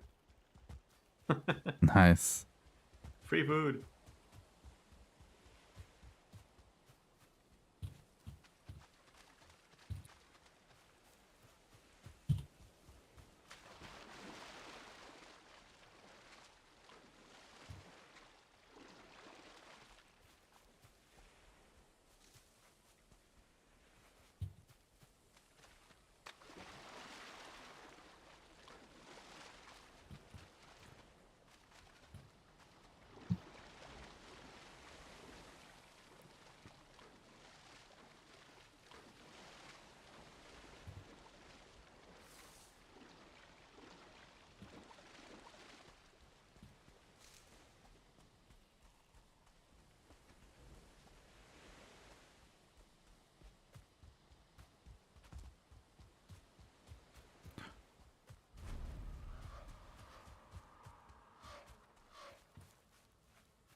That's the yikes chat.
I'm probably gonna have to go. Oh, probably gonna have to go quite soon, unfortunately.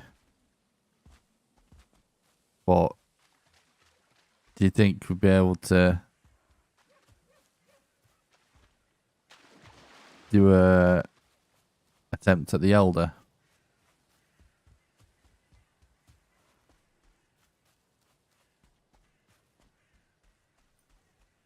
I got some fire arrows at least. Right, I can bring the seeds. I'm going to bring a portal as well, so we can put one at the trader. Nice.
Might have to schedule a stream 1 week during the week when I play on the server, so we can actually do like a full long session, you know.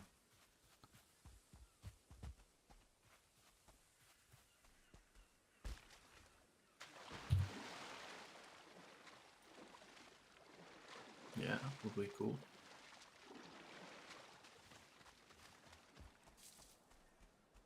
We can just skip like variety or something 1 day, 1 week. Do server instead.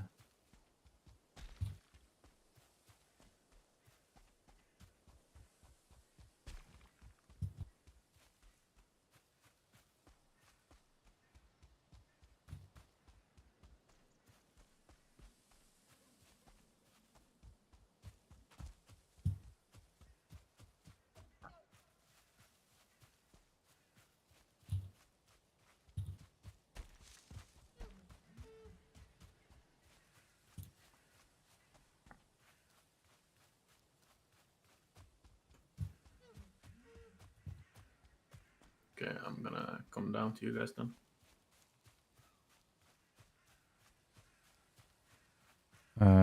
Yep.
Nick, you know the portals?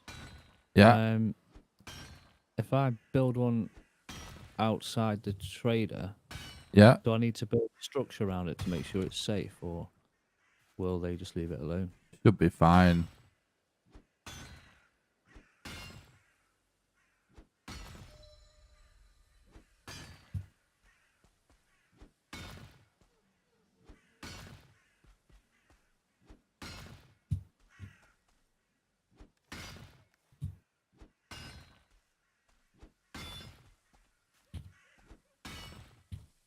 Only ever had goblins destroy portals.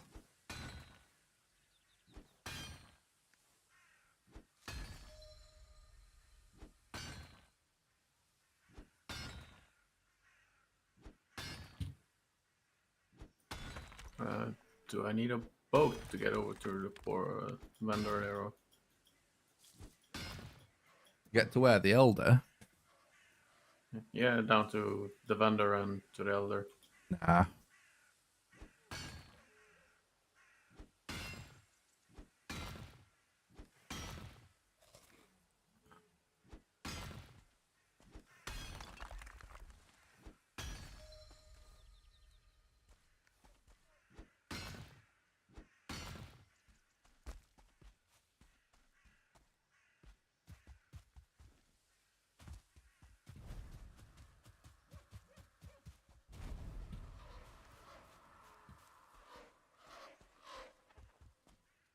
I'm extremely unprepared for this, but I'm sure it'll be fine.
Okay, so where do I go to get to you guys now then? Keep going. Like, there's a land bridge, like, on my ping there. Ah, okay. I went the wrong way.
Thanks.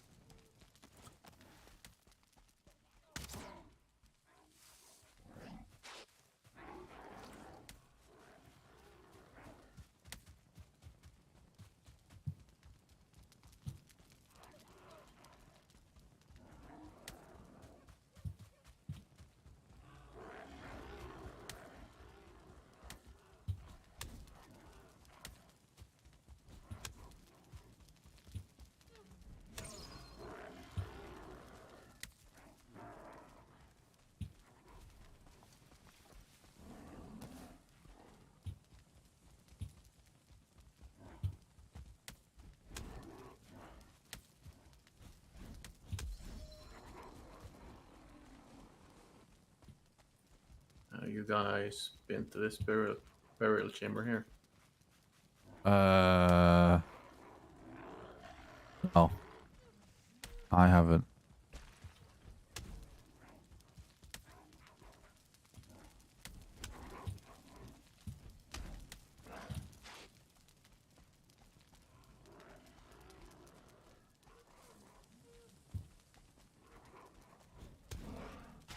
Oh my god, I'm dead again. I need to spend some time just gearing up instead of doing everything with nothing. I've got a portal at the trader now. And it's all working. Nice, nice.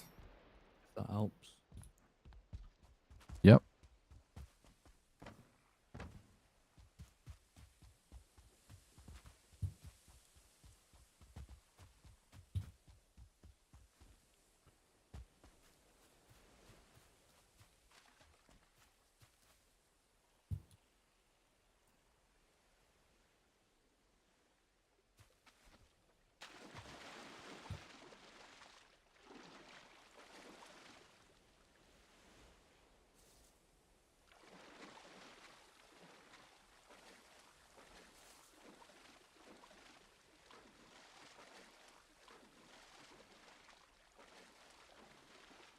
I'm gonna drown, I think.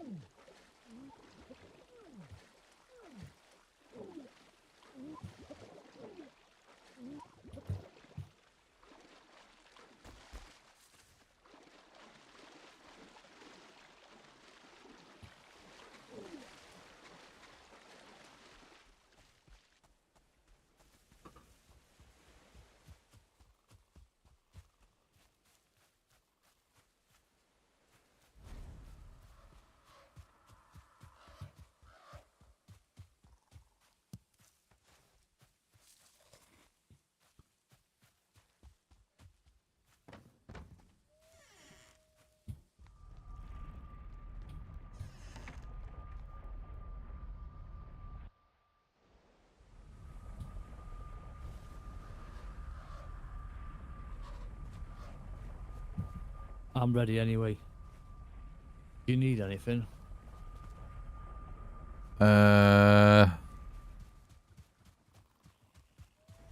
Give you a full suit of armor. Yeah, that'd be good. Go into the shed. It's in the top chest. What, this bronze stuff? Well, if it's up to you, I'd probably want that back because it's taken me ages to make that. Say it's leather stuff for now. Should be good.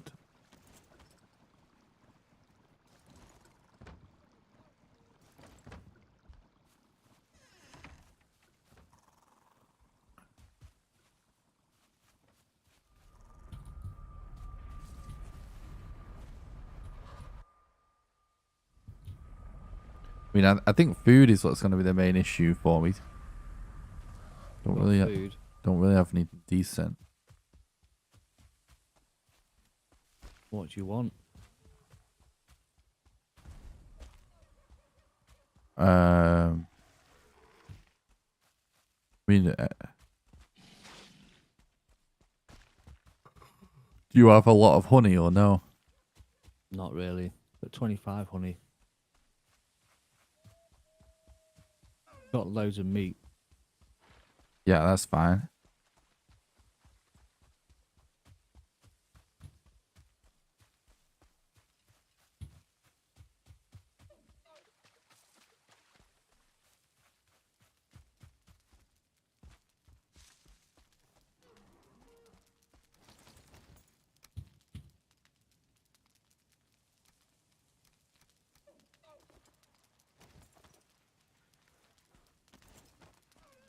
What would you want as a...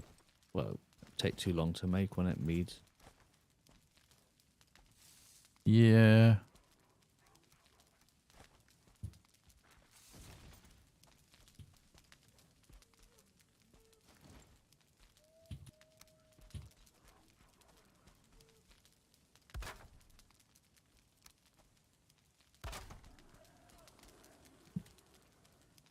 Should be good, I think, with 3 of us anyway.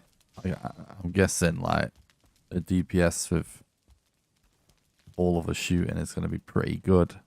It's more just staying behind the pillars and stuff in it, like, should be good. I'm going to make a workbench in the middle so I can just use a shitty bow and keep fixing it.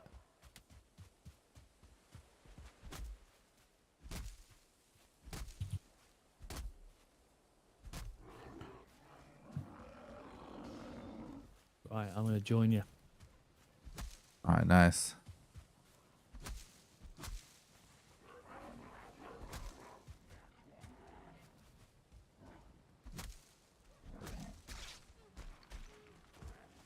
Do you have any wood, Bagger? Yep. You up for... Yeah, nice.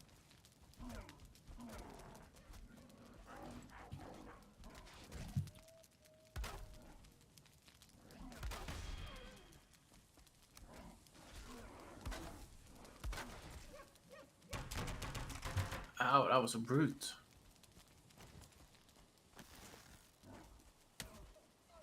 Have you got seeds? No. Probably get some Wow. quite quick, though. Shall I go look for some? I had some, and then I must have unloaded them. Yeah. Should be I don't know good. where they've gone. I saw a spawner. Kind of near your base, Jim. Oh yeah, there's one in the woods there. Yeah, and I've got seeds. I brought them down here, and I don't know where they've gone.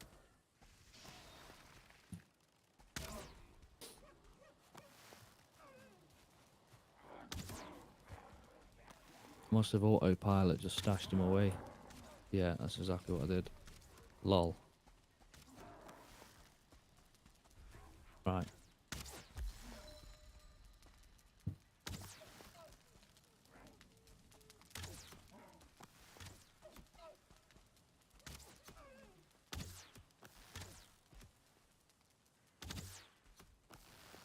Oh? Some arrows going through Also- this grey dwarf. Yeah, he was a dodge master.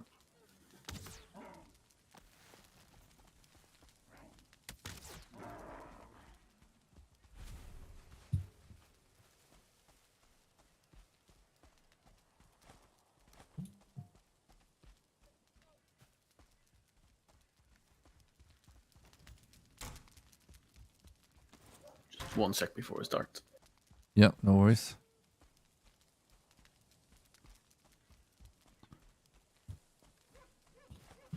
Right, and Nick. How many of these do you want? 8 of them. Yeah, that's plenty, thanks. Yeah, I'll take these as well. Yeah, that's perfect.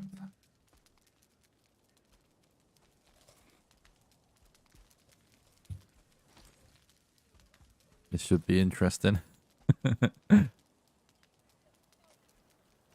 Ready? Are you ready, Bagger? Yeah. Yeah. Alright, everyone get behind a pillar. Get ready to shoot at them sparkles. Man, that really shakes the camera.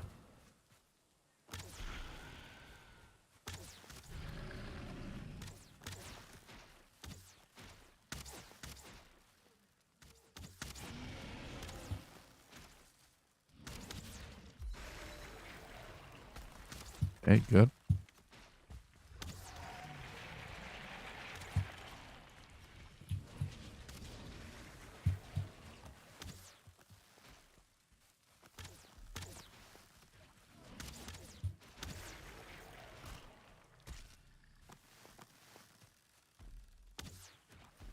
Oops. I was in the menu changing arrows.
Yeah, it's probably the best way, like, first to split up like this so he just keeps getting kited. I might be stealthy enough that he doesn't know I'm here. He's not even come at me. Might have spoke too soon.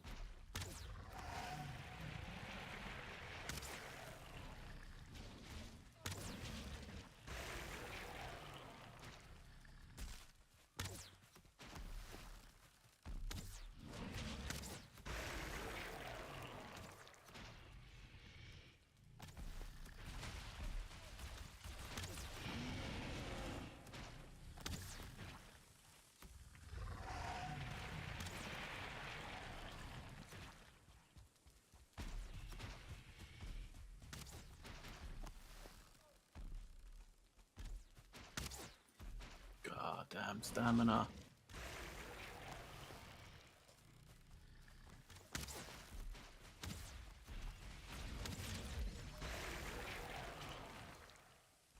The hell is he doing there when he spun around?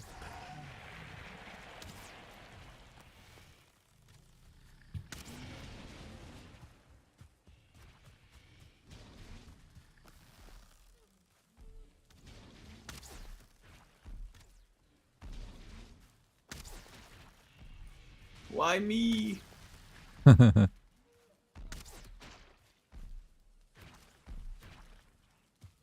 No.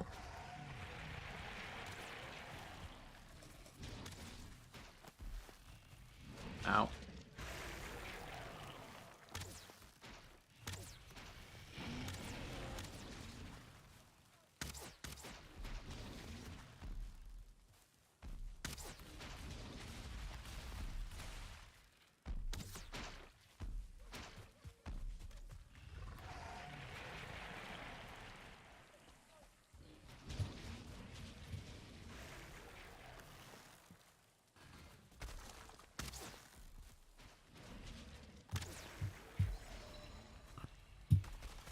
Hey, he mined copper for me. Lol. Nice.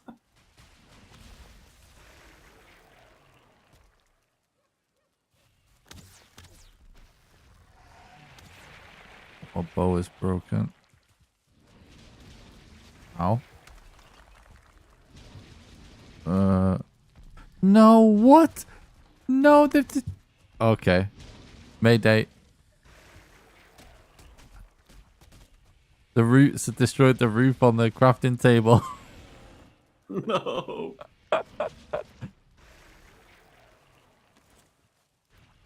I'm just cheesing I'm him, at aren't I? 1 What? HP. Oh my god.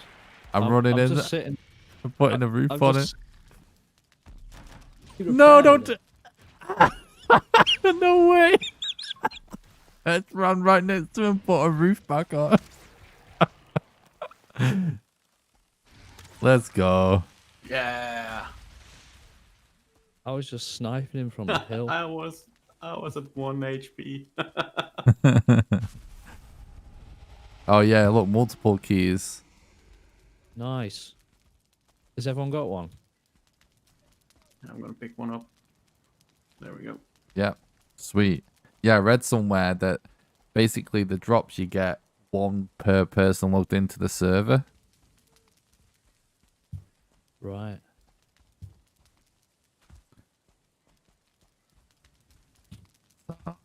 That went pretty well, I would say. Very You well. see, he mined this rock here. Yeah.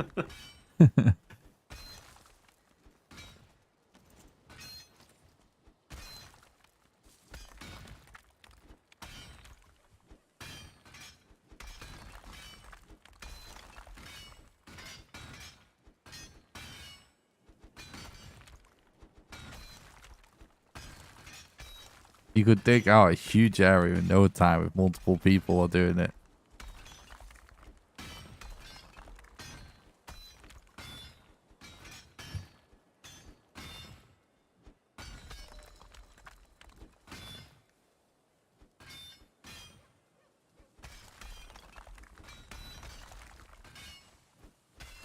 We're just gonna get overloaded, aren't we?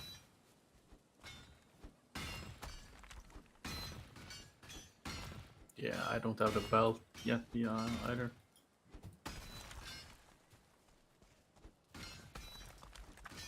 Same. I mean, I'm still basically just using the club and wood arrows. We've been doing fine though. That dungeon was a bit of a pain in the arse. Good, but it was a weird one. Like somehow just lots of skeletons in this small place. Oh, why are we doing this? We won't be able to take it back in the portal. If we're using the portal to get back. Yeah. True. Right, I'm going. Well, we're this far anyway, so why not just mine and run back? Yeah. I've got some anyway. I'll go and head off back to my base. But my base is like, Miles away. yeah, the opposite side of the island. Make It's- yourself like. In fact, it's make not yourself- even worth it. It's not even worth it. Who That wants? is actually true. I made my base like close to your island there. Just if you get it back Yeah. to my base, I'll just give you 9 copper. nice. I'll just process it at mine or something. And Yeah, make yeah. make yourself a little box up the corner and just keep your shit in it. Anyway, Sounds good.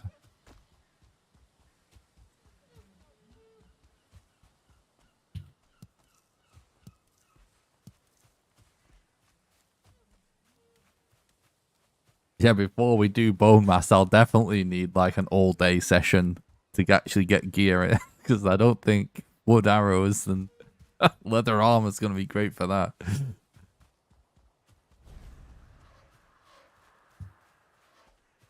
Yeah, next time we play together, could actually be cool to. Wait, where the hell's the portal gone? Where is it? the portal's by the trader. In that little weird cabin. Oh, I didn't realize you're building the bubble. Nice. Oh, I've just like cheated it in there. Sweet. I can't go through. Laughing. Yeah, next time it could maybe be cool to do some crypts together and farm some iron together. Yeah, definitely need some iron. We need to find a I got a decent 1-star skeleton archer after me, and I have no HP. Yikes. Need to dodge it.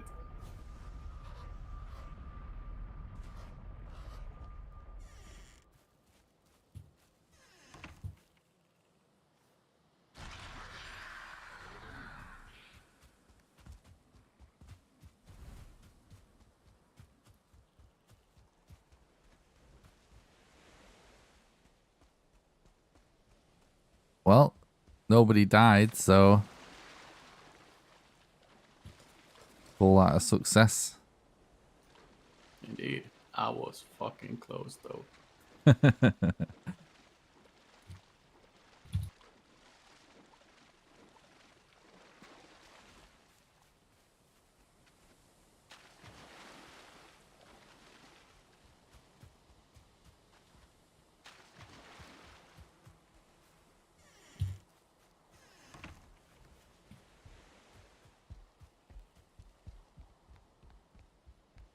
Right, I'm gonna call it for now, boys. But that was actually super fun again. So thanks for joining me, and I'll try and schedule in a longer session on the server next week.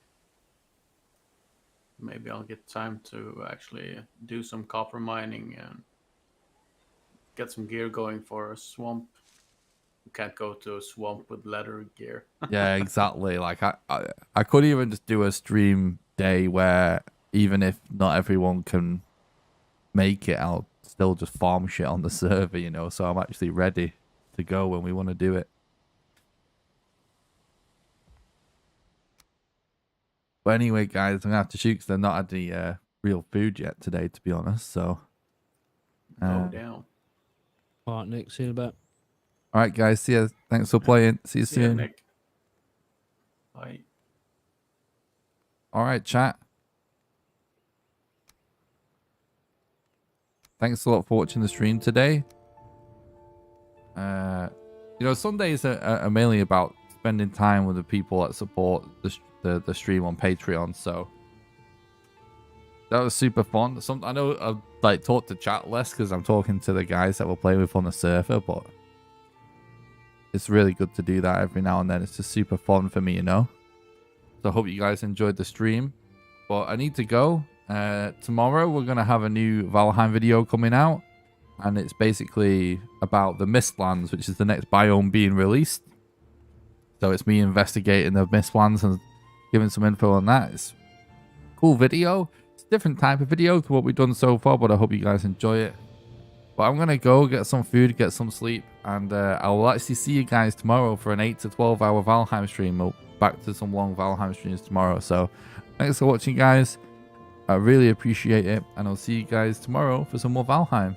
Bye, everybody. Have a nice weekend.